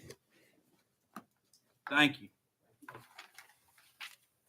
All right, item 25, consider hiring a temporary employee to mow grass in Ward 5, Road District 15. As requested, Mr., you would like to table this item? I'd like to table it. Okay. Mow grass. We need a You motion get on them that. every year. We need a motion on that, Bill? We have money. Table. All right. We don't have to vote on it. No. All right, item 26 is consider reconstructor of the enforcement deputy positions. Road Superintendent Hughes will address the board on that. I'd like to ask y'all to reconsider, or to consider a proposal. We have 3 enforcement deputy positions. We struggle to fill those and keep those filled. We struggle. We've had one employee for a good while, and we tried everything we know. We We've had interest, it's always been entry-level people that come in, we train them, they disappear, they go somewhere else for better pay. We've tried to hire some part-time people on their off days from the sheriff's department. We have some that work maybe, I don't know, one day every few weeks. So it's a struggle. We have had interest from experienced individuals, but our pay doesn't match where they're at because they've already, they've been there a while, so they moved up in the ranks and their salary is elevated. So trying to figure out a way to keep people here. Want to ask if we could consider deleting one position. I have this is rough. Something to put at you. It's just rough numbers. I'd like to delete the third position, bump up the salary to $23 for the other two. That would give us about an $8 an hour savings. I put down some other things. Back in June, we discussed in Road and Shop that next year, we were going to discuss it then, but we tabled it until next year. The next year, we need a new truck, new pickup in the road department. With this, we could use this enforcement truck as a crew truck. We won't need to come back next year asking for a new one. So we'd have that savings. We'd have the savings on the maintenance of this truck. And I'm talking the realm of the enforcement division. We wouldn't have a third truck there. So kind of just put it down there, in salaries, we'd say $16,000 a year, fuel $7,000, maintenance $2,500, and then we won't have a new truck purchase next year. That's kind of a thing. Do they weigh those trucks in the woods? They do any of that? Because those scales are sitting in your shop, huh? We have the ability to do that, but we do not do that because You run numbers on me? the jury has not Okay. modified our ordinance to allow that. have them? I have them in a file, yes, sir. Like if it was run based on 1 employee only, and I've provided you that information. It's been a while since I run them, some people haven't. I may have that. Information, but I had Ally run some information comparing those. I don't think I have them with me though. I can. I'll Can provide you for get that them? because Can you get them, please? The enforcement officers that we have now, Thank you, Warren. are they employees of the sheriff department? They are. So they already get a supplement. They get That's why, that's one of the reasons they still with the sheriff, so they get that supplement. Yeah. And They're we the don't, one from the state supplement. state supplemental. right, that's what I mean. All Okay, sheriff's deputies that are post-certified and ours are, and have been employed a year, receive state supplemental pay. so what we do, we only reimburse the sheriff for the amount that we pay, right? Yes. State supplemental pay does that mean? No, I understand this, We just. but we're not paying his full salary. We are. Yeah, he don't, Minus state supplemental pay. We're paying full salary. we don't have but one left and we're paying his full salary because he does not work for the sheriff anymore, He does does. he? He does still work for the sheriff. Works through him. Enforcement deputies are sheriff's department. Right, but he's not going out there In a parish car. in the parish car working for them. Parish He car. works strictly for us. We're the only ones paying his salary. We Through the reimburse- sheriff. We reimburse the sheriff's The office. full amount. The full Right. Salary. Uh-huh. Yeah, he don't patrol for them or nothing like that. He's strictly for us. But we don't have but one left. And I've asked the staff at the sheriff's department kind of where the midpoint is on experienced deputies. And what I'm asking for is what I was told about midpoint, of what experienced deputies make. When they have someone come in, with experience, that's where they. We're paying like $18 We're paying. and change. These deputies are making more than that, and none of them want to come work for us, but they gotta be post-certified to work for us. I'm gonna let you explain that. You do a good job. Thank you. I don't want to misquote nothing. Let's see. In 2023, we paid $156,772.54 for enforcement officers. Boy, that's small. You didn't bring my magnifying glass. I think it's 135. It's roughly, it's like around $136,000. That's with Yeah. two full-time positions abolishing the third. And that, but That's that- right, 136, I see that. $22 an hour. Essentially, I think is what you propose, so. So at $22 an hour, we will be out 136,000, to where last year we were out 156,000 For for three positions. three positions. Am I correct? Yes, That's just on side, but they counting, those from the trucks or not. No, or fringes. Yeah. Well, no, she got that's fringes. fringes, You got yeah. fringes on it. But you would eliminate one of your vehicles. I ought to get it down to 130. And use it for the road and shop. We already have the vehicles. I make the motion. I'm in favor of it. It's gonna save us more. It's gonna save us money. Yeah, I It said- ain't gonna be a bunch. Well, of we've money, got but to it's get gonna two save us money. full-time. This one guy, You gotta have some. and he's out there all the time. I hear him on the radio, but it's a big old parish for one Yeah. person to cover. Now, And like I said, one other thing, the individual that we have that's interested in coming is someone who has, worked with us part-time. So he'll walk in ready to go. okay. No training And involved. that's at 20. Now, we're talking at 23 or we're talking 22? 23. At 23. So at 23, that number will be be a little increase on that. Okay. Who sets their schedule, Bobby? We do.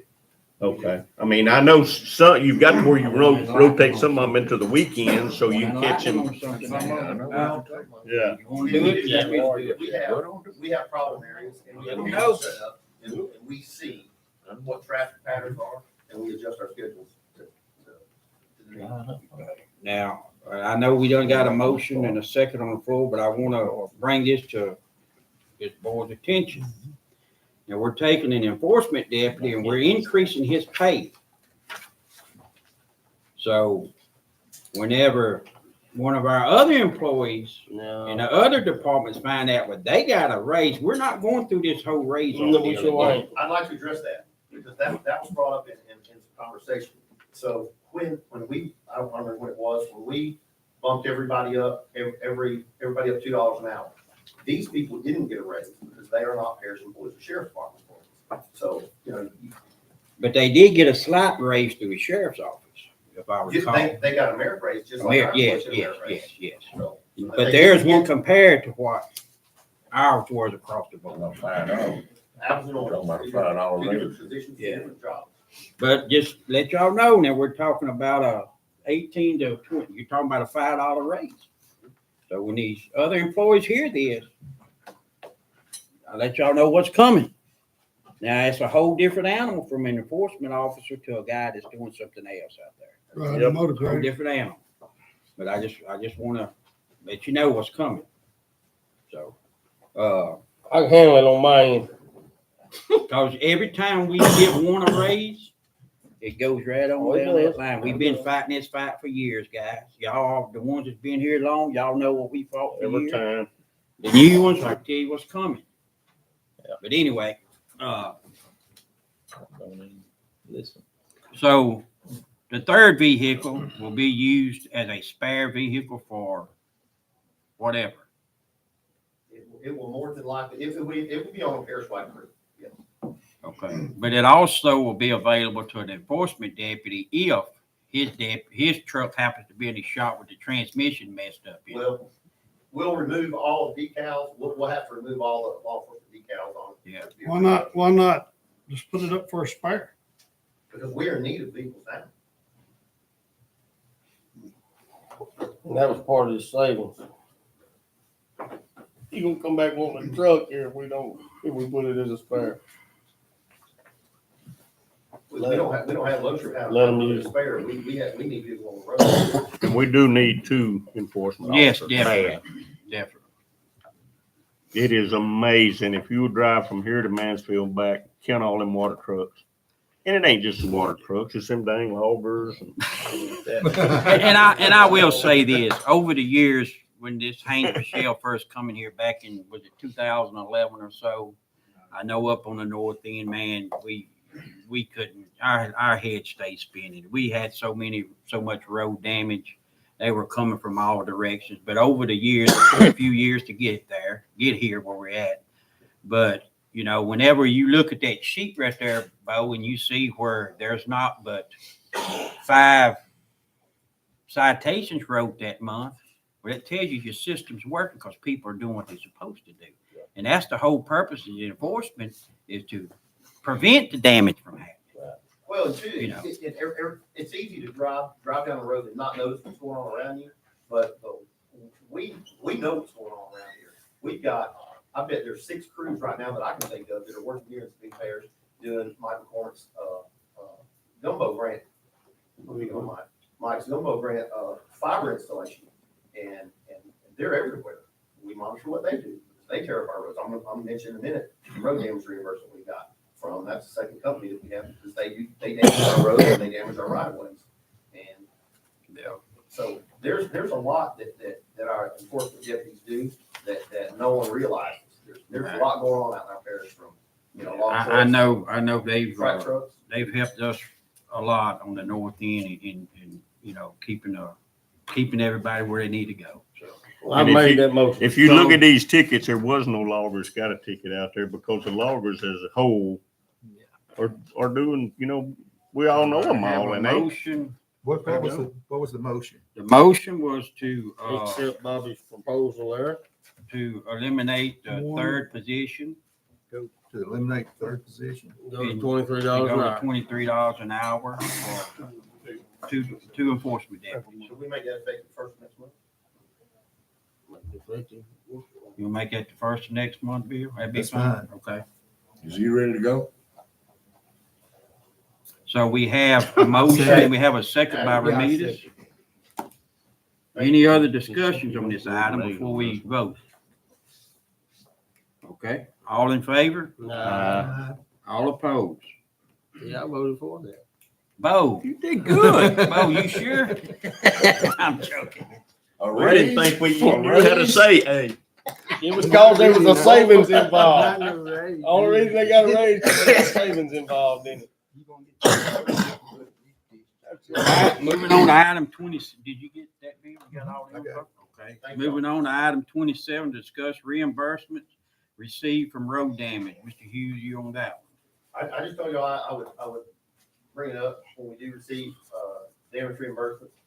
We had an issue with a fiber contractor on Yvonne Street, over 5, and they damaged a little area. It took a long time, took about 4 months to hash this out. We received our $9,000 check on that, and we had an issue over on Queens Road with Pendleton Water, where they damaged a pretty healthy section of road, and we received a $13,000 plus check from them for that road damage. All We're not out shaking the trees or shaking people down, but when there's legitimate damage and it's agreed upon, it's obvious. That's our job to hold them accountable. Okay. Did y'all finish Little Egypt Road? How's that? Good. That was all damaged money, wasn't it? Yeah. Yes, sir. And we are about to,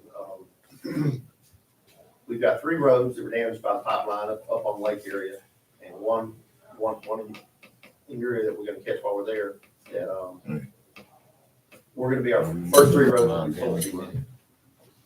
I think we pretty well used it. You got most of it. Moving on to item 27, is authorized payment of approved bills. I make that motion. Approve bill. 28. I got you. That's 28. Huh? That's 28. Moving on to 28. I'm sorry. But Bobby just finished. Huh? Treaty Oaks. Oh. Okay, I got you. My bad. That's so. That's good. All Yeah, that That's was, good. What is that? 5 right here. All right, We done passed that. no. We only done voted now- on 28. No, we gotta back up. I missed this with both. Hollis Creek. So this is a road use and maintenance agreement.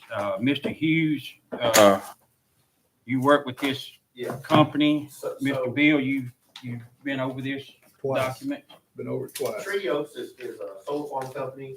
They came in, we've been talking to them, I don't know, feels like forever. And I don't know how many conversations, meetings, versions of that we looked at. But basically what it is, a road use agreement that, they will, I don't have it in front of me, the last page of that, I think we're gonna receive about $1.8 million for our road, for rock for our road, to allow them to travel on there. They're gonna invest that in our roads. You know what it is? Yeah, 1.8. You got Patton Road with 566 and Carheat Road with 1.2. Yeah. So, and in the bigger picture, well, let me finish with that first, and I'll tell you the big picture. But with this, these people came with us at the end of the conversation a good while back. And with this, we have a conversation with them going, we have a conversation with Momentum Pipeline and other groups that are using these same roads. So we're trying to end up with the best result for everyone. We got money from, it's many, anyway, a former pipeline company. We collected money for road damage for Patton Road. So we have that money in the bank to overlay Patton Road. But we knew from years of conversation that we had other pipelines coming in, and we also had solar farms coming in, and they're gonna travel Patton Road. So we didn't overlay Patton Road, but we have the money in the bank to do that. So these people are coming in and they want to travel Patton Road. Well, with their efforts and we all know that they realize that they are gonna damage the road. They're gonna ruin it. So our conversation began with, let's see how we can end up with the best road for everybody, for the public, at minimal expense to the parish. And it's really gonna be at no expense to the parish. So what we're gonna do is we're gonna go in on Patton Road, for example, and we're gonna go in and mill that road up. It's just a blown out asphalt road. And then we're gonna rock it with this money. That's gonna give them a route to travel. It's gonna be their permanent route. And it's gonna be Carty Road also. And throughout the length of their project, together, we will maintain that road. We'll grade it, they'll provide the rock. So the life of the project, our road will get better and better. Residents will have a gravel road.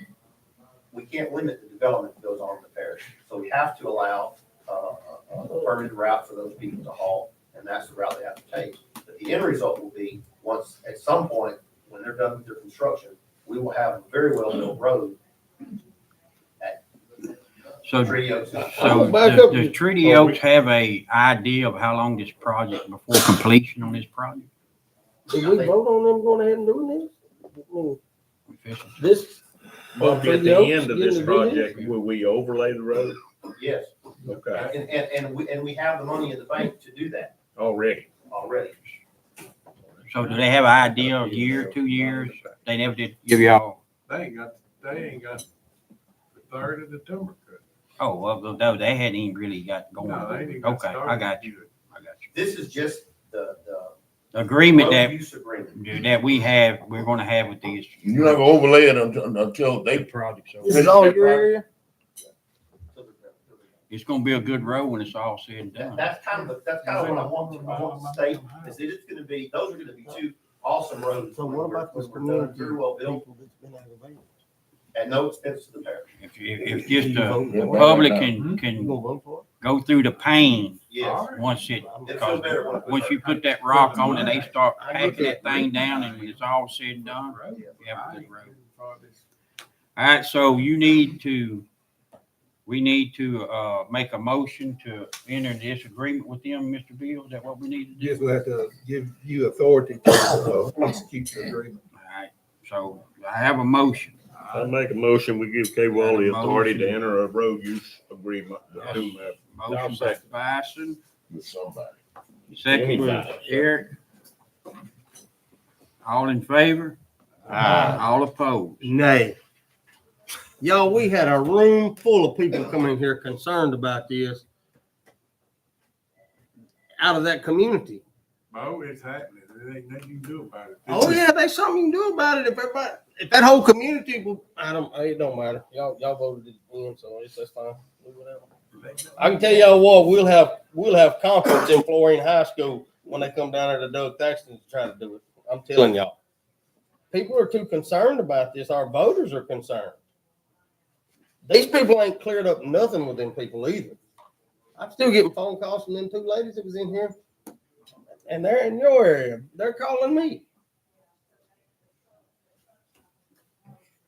I mean, I don't know. I mean, I'll vote against it every time. Well, they're everywhere in the country. If They you are. get out of Sabine Parish They and you drive around in the big country, you'll see miles and miles of them. Right. And that don't make it right, but it don't make it wrong. I So who agree with you knows? on that. These people like Doug Thaxton are making money off of them, so more power to it. You know. That's right. All right, let's move on to, I make a motion to pay all approved bills. Second. you got that vote count? It was 8-1 on that last one, and so now we got approved. Who was that, Mr. Ruffin? Yeah. Both sitting up there talking about that other stuff. All in favor? You caught him off guard. Yeah. All right, item 29. Make that motion. All right. Second. Bo and Ruff, and boy, y'all battling. All in favor? Yeah. Mr. Ramirez, you got to be fast to get on them items, son. Yeah, You gotta start at about 2 items before that before you get in. Wait on till you it. get to that next one. Hey, John, he talks too slow. He won't ever be. Committee reports. Do we have Mr. That's why I stuck around. I hate that thing. Got so long. No, come I on. ain't stand up. We was wondering why Yeah, you come ain't on, been stand working. up. Oh, you did punch out before you come in We was here. wondering why you hadn't been working. My assistant's got it out here. So, just on the courthouse committee part, I just want to put it out there where the public can see if they can hear me. But there's a lot of the public thinks ain't nothing happens around this courthouse, no maintenance. They think all we got is one building to take care of. We got 10, well, 5 of them voting booths, but I got 5 buildings. But this year we've really concentrated all of our, not all of that, we do our regular maintenance here, but our big renovation stuff on the 2nd floor. And that's why I wanted to give y'all an update, because a lot of y'all done a walkthrough with me a while back. And since then, as of yesterday, every floor up there got new floor, whole 2nd floor. Brand new vinyl plank, glue down, good quality floor. 90% of it has been repainted. Some of that free labor wasn't the best, the inmates, but it's way better than what it was. So we furnished paint, they painted. Big courtroom, brand new AC duct above it, whole brand new ceiling. Looks great. It's just kind of like a little 2x2. It's really good. Got a few little wet spots dripping, but we're gonna give it just a little time, make sure no more show up. There's just some condensations dripping. It's gonna come back and rewrap those areas. After 2 weeks, when the other blinds come in, every window on that whole 2nd floor has new mini blind. I'm talking about an 8-foot, like $10,000. The small courtroom, they're in progress right now. The small courtroom, redoing that whole ceiling, the AC duct, the drop down ceiling, put new blinds in there to repaint those walls. Grand jury room, we had to issue a huge vent. It used to be one above this table, if y'all remember. It blowing, sweating. So one big vent's been sweating and it drips on that grand jury room table all the time. Well, I'd say during the winter time it does. I mean, summer, when it's hot. But, so we figured out we're going to put a drop ceiling in there, take the big vent out, branch off, put 2 separate vents, re-insulate it all, hopefully stop all that. But that's being done right now. There's a lot of work being done up there. When we get done up there, we'll move to hopefully some of the bathrooms, stairwells. We just repainted this whole stairwell all the way from the bottom floor to the women's jail. It's molded real bad. There's no ventilation in there. It's wet. It should be good. It normally lasts about every 4 years to get repainted. The only new thing I got coming up, I don't know a lot about it yet, but I spent about 2 hours with a guy yesterday.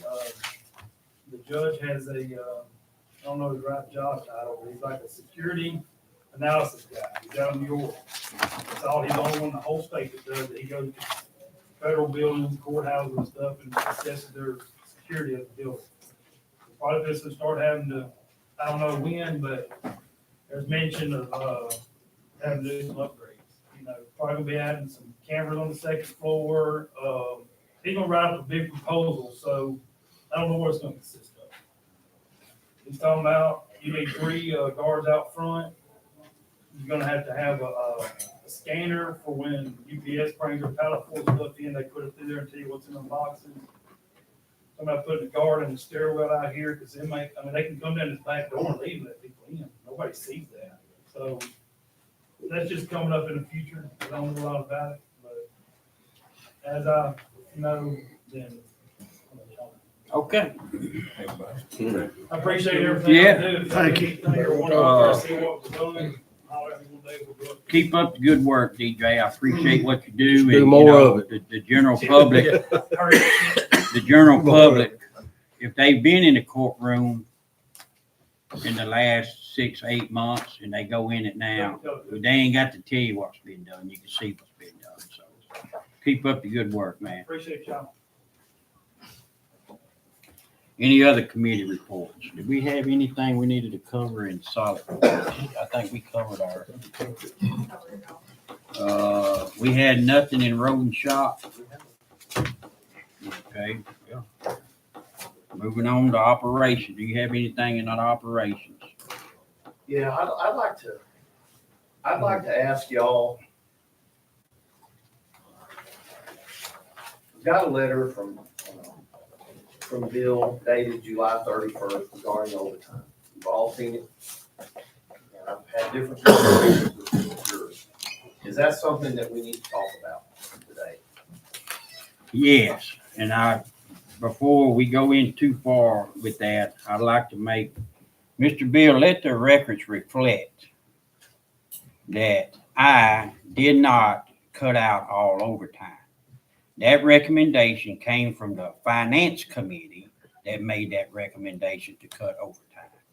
So shop talk is I'm the one who done it, so I need to clear that up, that I didn't do it. Is The that, committee done it. is that parish-wide? Have we cut out all overtime parish-wide? Or was it just for the road department? And that was for our road department, our solid waste people. They working their regular hours. So if they got a day where they got 5 mud trucks come in, they got to unload them. So, but anyway, to answer your question, I guess it would be whatever employees here, any employee, whether you're working in a courthouse or you're on the road. So like courthouse not putting in overtime. No. Finance department, nobody's working overtime. And like I said, at the landfill, they have a cutoff time, but if you have 5 mud trucks waiting in line, they're not going to say, well, we closed, y'all got to turn around. They got to unload it, so. Well, the landfill too has a different income stream. Right. What we're looking at is our sales tax has dried up, and that's what's primarily driving our salaries that we can pay. And so we're having to look at those salaries that are paid through sales tax. The landfill is driven by its own income. You know, what, in case of emergency, and I'm thinking, during the winter months. So if it's an emergency, if Bobby calls them out for emergency, that's fine. Yeah, up here at the courthouse. Yeah. Well, if it's an emergency, Yeah. If you get a tree on the road tonight at 8 o'clock, you gotta- the foreman you gotta gets roll. called out, but he got to go. So, But I think the biggest deal was the laydown crew, right? They were working so many hours, am I right? Asphalt crew. But we spent how much money for all this machinery? And they have been knocking a home run on Blacktop and Road. And then we just cut their feet out from under. About giving them overtime? Well, I mean, let them get the jobs done. You know what I'm saying? I mean, they were getting overtime because they were getting a lot of work done. Saying that, it's the season for it. That's right. It's gonna slow down. soon. That job's gonna decrease in pay.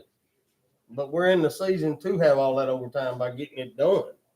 He was out there on the Carson Road the other day, and it took a day, and they did probably the next day, it wasn't a full day they finished. But I was out there the whole time. At 12 o'clock, all of them was right there, said they couldn't go back to get another load. They could have finished it then. Same thing, paying them the next day. They sat there. I go home. They ain't got nowhere to go. They couldn't go get no road. They had time to go make another load from Natchitoches, but it would have hit overtime time they got it laid. So they just all of them sitting there. There was 9 trucks parked there. They couldn't go back. 9 parish trucks. That's what you do. I mean, So there we something go. like We're that. gonna get back into, can they make overtime? And they can't. What a different deal there. When you get the trucks rolling in and out, the next day they might not have it. I mean, what's the overtime on a regular road crew? Like, say my guys down there in Ward 1. I work there. They get an hour a day. Well, they, So we've cut that out. No, we didn't cut Okay. that. No, we got that. Okay. Cut out the. So pretty much all we've cut out is those guys. Is that what I'm asking? That's where I'm trying to go. Lay asphalt later. well, they sit there and got paid. And the truck driver, we laying asphalt, trying to do, instead of making 3 or 4 loads a day, we make 2. They sat there 3.5 hours. It's getting paid anyway. So same thing, you know. As you consider this, keep in mind now while we're doing this, when the money runs out, you can put it on paper overtime. Those guys don't want to get paid. But And as a we're finance strapped committee, with our budget. and as a finance And I get committee, that.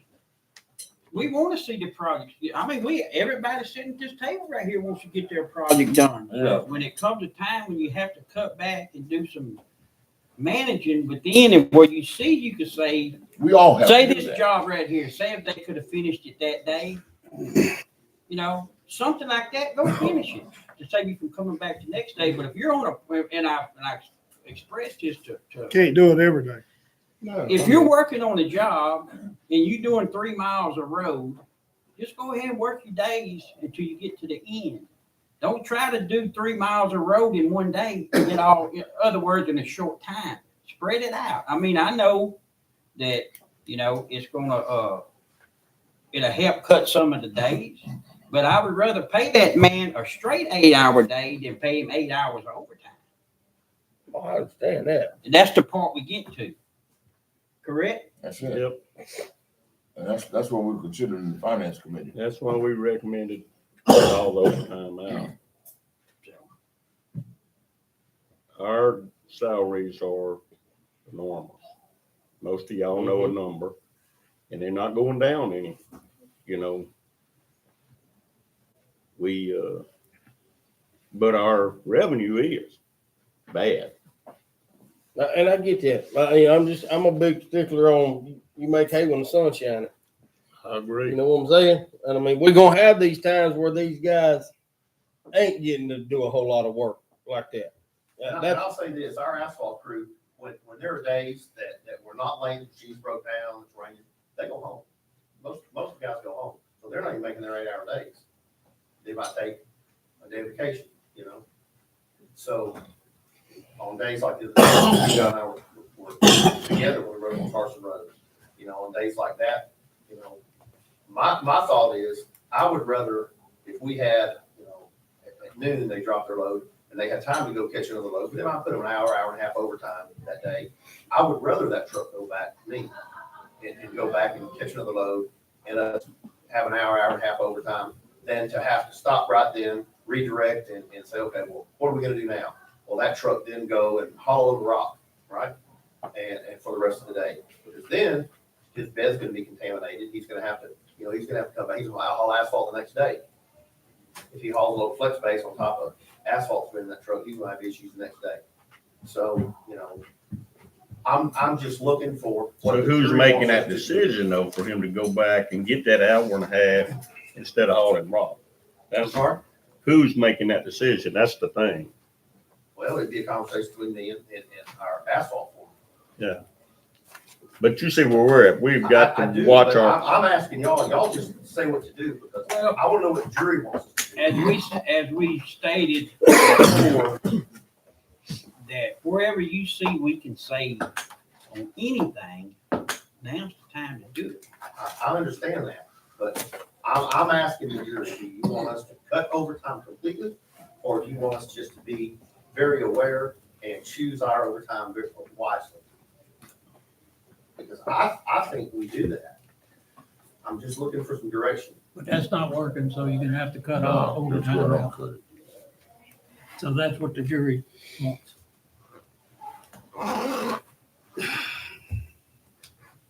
Not all of the jury, but that is what the jury wants. I mean, you want to vote on it then. I think, to give you like he said, clarity. they sat there for 3 hours. They could have been producing. Okay, there were no trucks just sitting still for the whole day to do it. Yeah, but they couldn't go back. That's right. That's Yeah. right. I just don't, I want that opinion to be out there. That needs to have been a judgment call, right? Yes. And they work over 2 hours today, well then tomorrow, cut back 1 hour. Or whatever. I don't know. There's no good answer to it. There's No, times it's a that it's gonna judgment call. justify them going back, Bruce. You know that, because you're in that line of business. But It's then a there's judgment times that, call, and today we gotta do it, You know. tomorrow we gonna. yeah, you know, Look, we're supposed to have a rain day tomorrow, so let's Mhm. try to knock this job out. And Bobby says they're doing that. Well, then you can't tell him no overtime then. That's right? what I say. So what are you gonna do? So, you know, that's the way I agree with it. And You gotta he watch says it they close, shut down but- on rainy days, they don't even come to work. But like the other day, instead of letting them get overtime, let them run back over and grab it. You know what? Can you do that, Mr. Bob? I think we are doing that. Well, you're wrong about one thing. If it's rain today, they still come to work. Yeah, see, that's not what he's saying. I'm not saying on every rainy day the whole crew takes off. I'm saying that there are a lot of times when the guys do take off. But on that What do rainy they do day, on rainy day? just say on that rainy day, like the half a day that they took off and it rained all night. See, they should have had that road completed. And see, the next morning after it rained all night, you got a mess and you still can't complete it. See, they could have completed it that day. With a couple hours overtime. That's right. Yeah. The next day, not even showed up and gone home. I mean, Instead of 3 of them looking at culverts.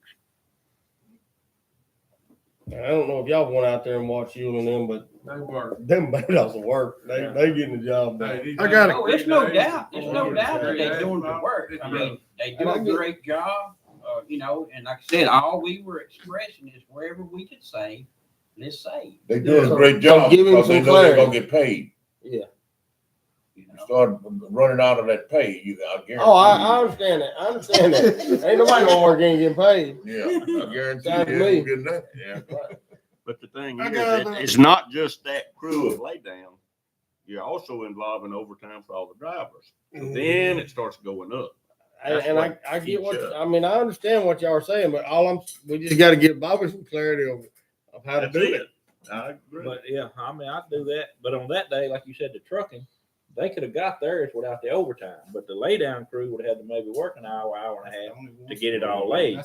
So that'd have been- Truck, they could have went on. Well- got off the regular Well, like you said, it's gonna be, They- and like I said, all the finance committee is stressing. Come at 2:00. I stayed out there And I guess when we say no overtime, we mean to cut back on your overtime. Because you're gonna come into situations where that guy can go back and get that other load, where he can't go do nothing else. But in a sense to where you're there and you're lacking an hour to make your 9 hours, but then you get sent back to go reload and you finish your day at 7:00. Now that could have been prevented. Have you saw any cutback on it, Bill? Or have you looked at it? Not looked at it yet. Yeah. I mean, because we brought up 2 or 3 months ago, start trying to cut I back on think this that- overtime. And That memo went out maybe 2 weeks ago. oh, was that when it first went out? I thought it'd already been out. Bobby, how often do you have these situations where they get over? And how much overtime do they get? That you've seen? Oh, there's been, I mean, I've seen days when they work a 12-hour day. 12-hour day. On the laydown crew? Sure. How often is this? And sometimes, I mean, when we have the ability to roll, we roll. You know, if there's a good stretch of sunny days, we're getting it. I mean, they'll come in at 5 o'clock, trucks will come in at 5 o'clock. They might 5:30, they might leave, go to the plant. We want to be first in line and get loaded so we can make as many rounds in a day as we can. You know, we're set up to lay material. And some of them days made up to 6 loads, it makes 5 or 6 that day. Yeah. Some days we like 1,000 tons in a day. Yeah. But they were doing Little League, some of them getting 6 loads a day. And on Carson, we got 2, you know. So I'm, whatever it is. I want to know what to do. Yeah. And I The think. judgment. Yeah, there's The feeling is. It's gotta be. It's for us to be smart about the use of overtime. It's just That's pretty what I much a think judgment, also. it's pretty much a judgment call. If that's it, then. You know what I'm I got saying? it. Okay, yeah. And I guess that's why I want to know I'm trying to find out how often are we doing this? How often they call on you and say, look, we need to work a couple of hours. Do they even call you? You know what, when there are days that we can lay asphalt, we plan it to work overtime, you know? When there are days that we can, if we're on a road and we can hit it hard that day and maybe finish up the next day, midday, and then have the equipment move that afternoon to be somewhere else in the morning, that makes sense to me. I understand that. Yeah. It's gonna have to be your call mostly, Bobby, but in a It's your month, judgment. Bill's gonna have to look at it and see just how much it's costing us. I mean, if it's costing us just outstanding amount of money, we're gonna have to shut it down. We don't need to be no regular overtime. Right. If The employees out there, It's like we giving them an hour. We don't need to be no a regular 4 hour a day for the road crew. Overtime. Right. That's the only thing I'm saying. And it's not gonna be. I understand regular, that. 'cause we're gonna have rain and we're gonna have roads ending and moving. Well, I understand there are circumstances where you get so far and you're trying to reach it in. Okay, we'll do that, but that's not every day. No, it's not. So, On an average day, if you're at Little Egypt and you just start on that road, you're gonna work your hours. And that's all you're gonna get is just what you can get done today, even though you gotta be there the next day. I mean, of course, in Little Egypt, that was a pipeline paying for it, so we didn't really care about the overtime. Am I correct? pipeline, what, was they paying you? They pay. No. Pay for the material. Pay you- They pay they for pay material. on it. Yeah, they didn't pay your payroll, did they? So you But yeah. gotta still care. But you still had a savings because they purchased the asphalt. They got Exactly. a good road out of it. So it's kind of, Yeah. it kind of weighs itself out. Yep. In just my opinion. Well, it weighs itself out. The only thing is we're putting $540 a month into, our transportation fund and drawing 570 out. Exactly. Yeah. And as we sit here and we talk about overtime and cutting and doing this, well, next year's not gonna be any better, guys. Nope. So If you're not doing it on a regular basis, it's not gonna be a problem. You're gonna have to type, we gonna have to. It only becomes a problem when it's established that we're gonna go out here today and we're gonna get 3 or 4 hours overtime. Every day. That's when it's And gonna what's gonna be a problem is whenever they don't get them 3 or 4 hours every day and they go back to that regular check, Yeah, they're gonna yeah, lose it. yeah. And there's my deal about that crew, is we don't want to lose that crew. We don't. That was a good move. when I they- got one more thing on operations. Can we move to that? Yes, sir. Are you good, Bobby, now? We, my understanding is we moved some road foremans around. Did you? I think that should be brought to the jurors too, though. It was never mentioned to me. I heard it from a hand. You were in a meeting that we talked about that. You didn't say you was gonna do it. You said you were thinking about it.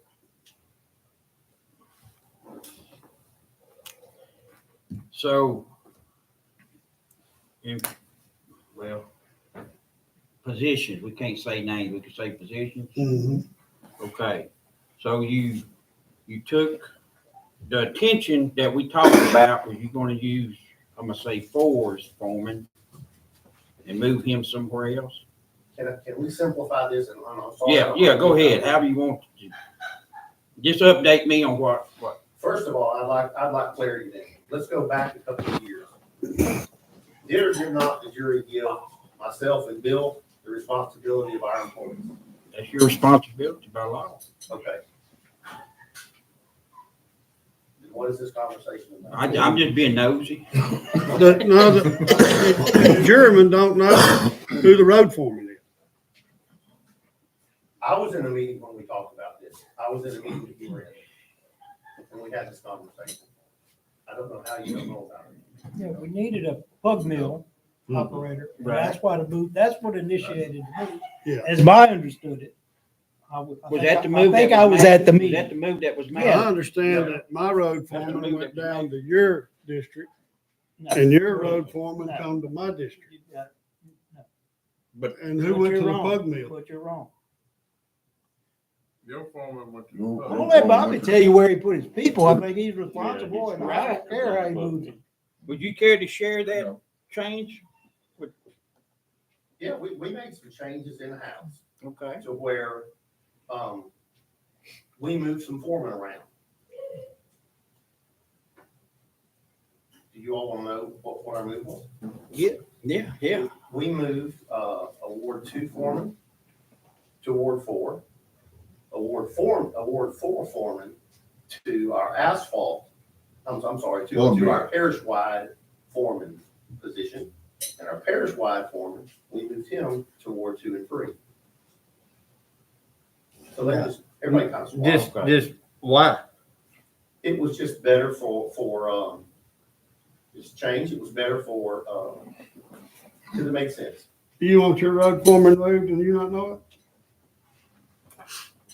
Come on, Yeah, y'all, I don't let's not be petty here. Let's talk about what's real. You were in the meeting and we talked about this. But you didn't say you was gonna do it. You were thinking of a plan and tell us more later. Am I the only somebody that remembers that? Well, now since I know what we talked about, yeah, I remember that was in a road and shop meeting, wasn't it? Yeah, Was that a road and shop meeting? I wasn't here. Okay, I don't remember. Yeah. But still yet, by law, he's the man that operates that field out there. But, We operate, Mr. Ruffin, you wanna go through that session, what we responsible for? but I shouldn't don't you, know. but your jury shouldn't know that? Yeah. Yes. he That's didn't what- have that's my to, but, complaint. Yeah. Yeah. I mean, it's like, respect, hey, we're gonna do this. Oh, well, that's between. I thought everybody was I aware pulled of it. over to tell the K-Ball, guys, what actually happened was Bobby wanted a position open for the pug mill operator. Yeah. Y'all, as a committee, decided you didn't, I'm not on that committee. As a committee, y'all decided we're not creating another position. Yeah. Okay, Bobby made these moves to allow that guy to be able, when the pug mill gets there, to be able to go to the pug mill and operate. Correct. That's what happened at the meeting. What I was wanting you to say, that's when I said why. Correct. Or you Right? want people Yeah. to understand You're why right. the moves You're were made.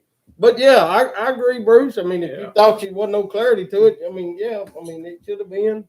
I mean, because I'd want to know. I mean, I get that 100%. But when it, I mean, I when don't it, have any Bobby started problem with moving around, anything except I wasn't made aware, hey, this is gonna happen. We talked about it, now we're gonna do it. Mr. Bill, twice we've missed bringing up about the, check breaks. Oh, crap. I got reminded this morning to be sure and ask about it. I will call the state. Jake breaks, he's Jake breaks. Out by 18 the wheelers high with the big school and brakes. stuff. Yeah, that's on Highway 6, which is a Yep. state highway. But I make a motion with adjourn. What? We ain't through yet. You got something else? We ain't through. Big jump. I'll be pulling it straight. Trying to jump the gun, Bo. All right, any other discussions in operation? Anybody got anything else that we get this show off the road? All right, We gonna buy Ramitas got it, I'm sorry, adjourn. I'll make that motion. I I'll do second it. it. God, tell me. Who did? Ramitas, Bo first and Ramitas second, Yeah. all in favor. They jumped ahead of me. They jumped ahead of me. That's all it is. That's all right, Bo. Ruffins felt sorry for you. Yeah. John.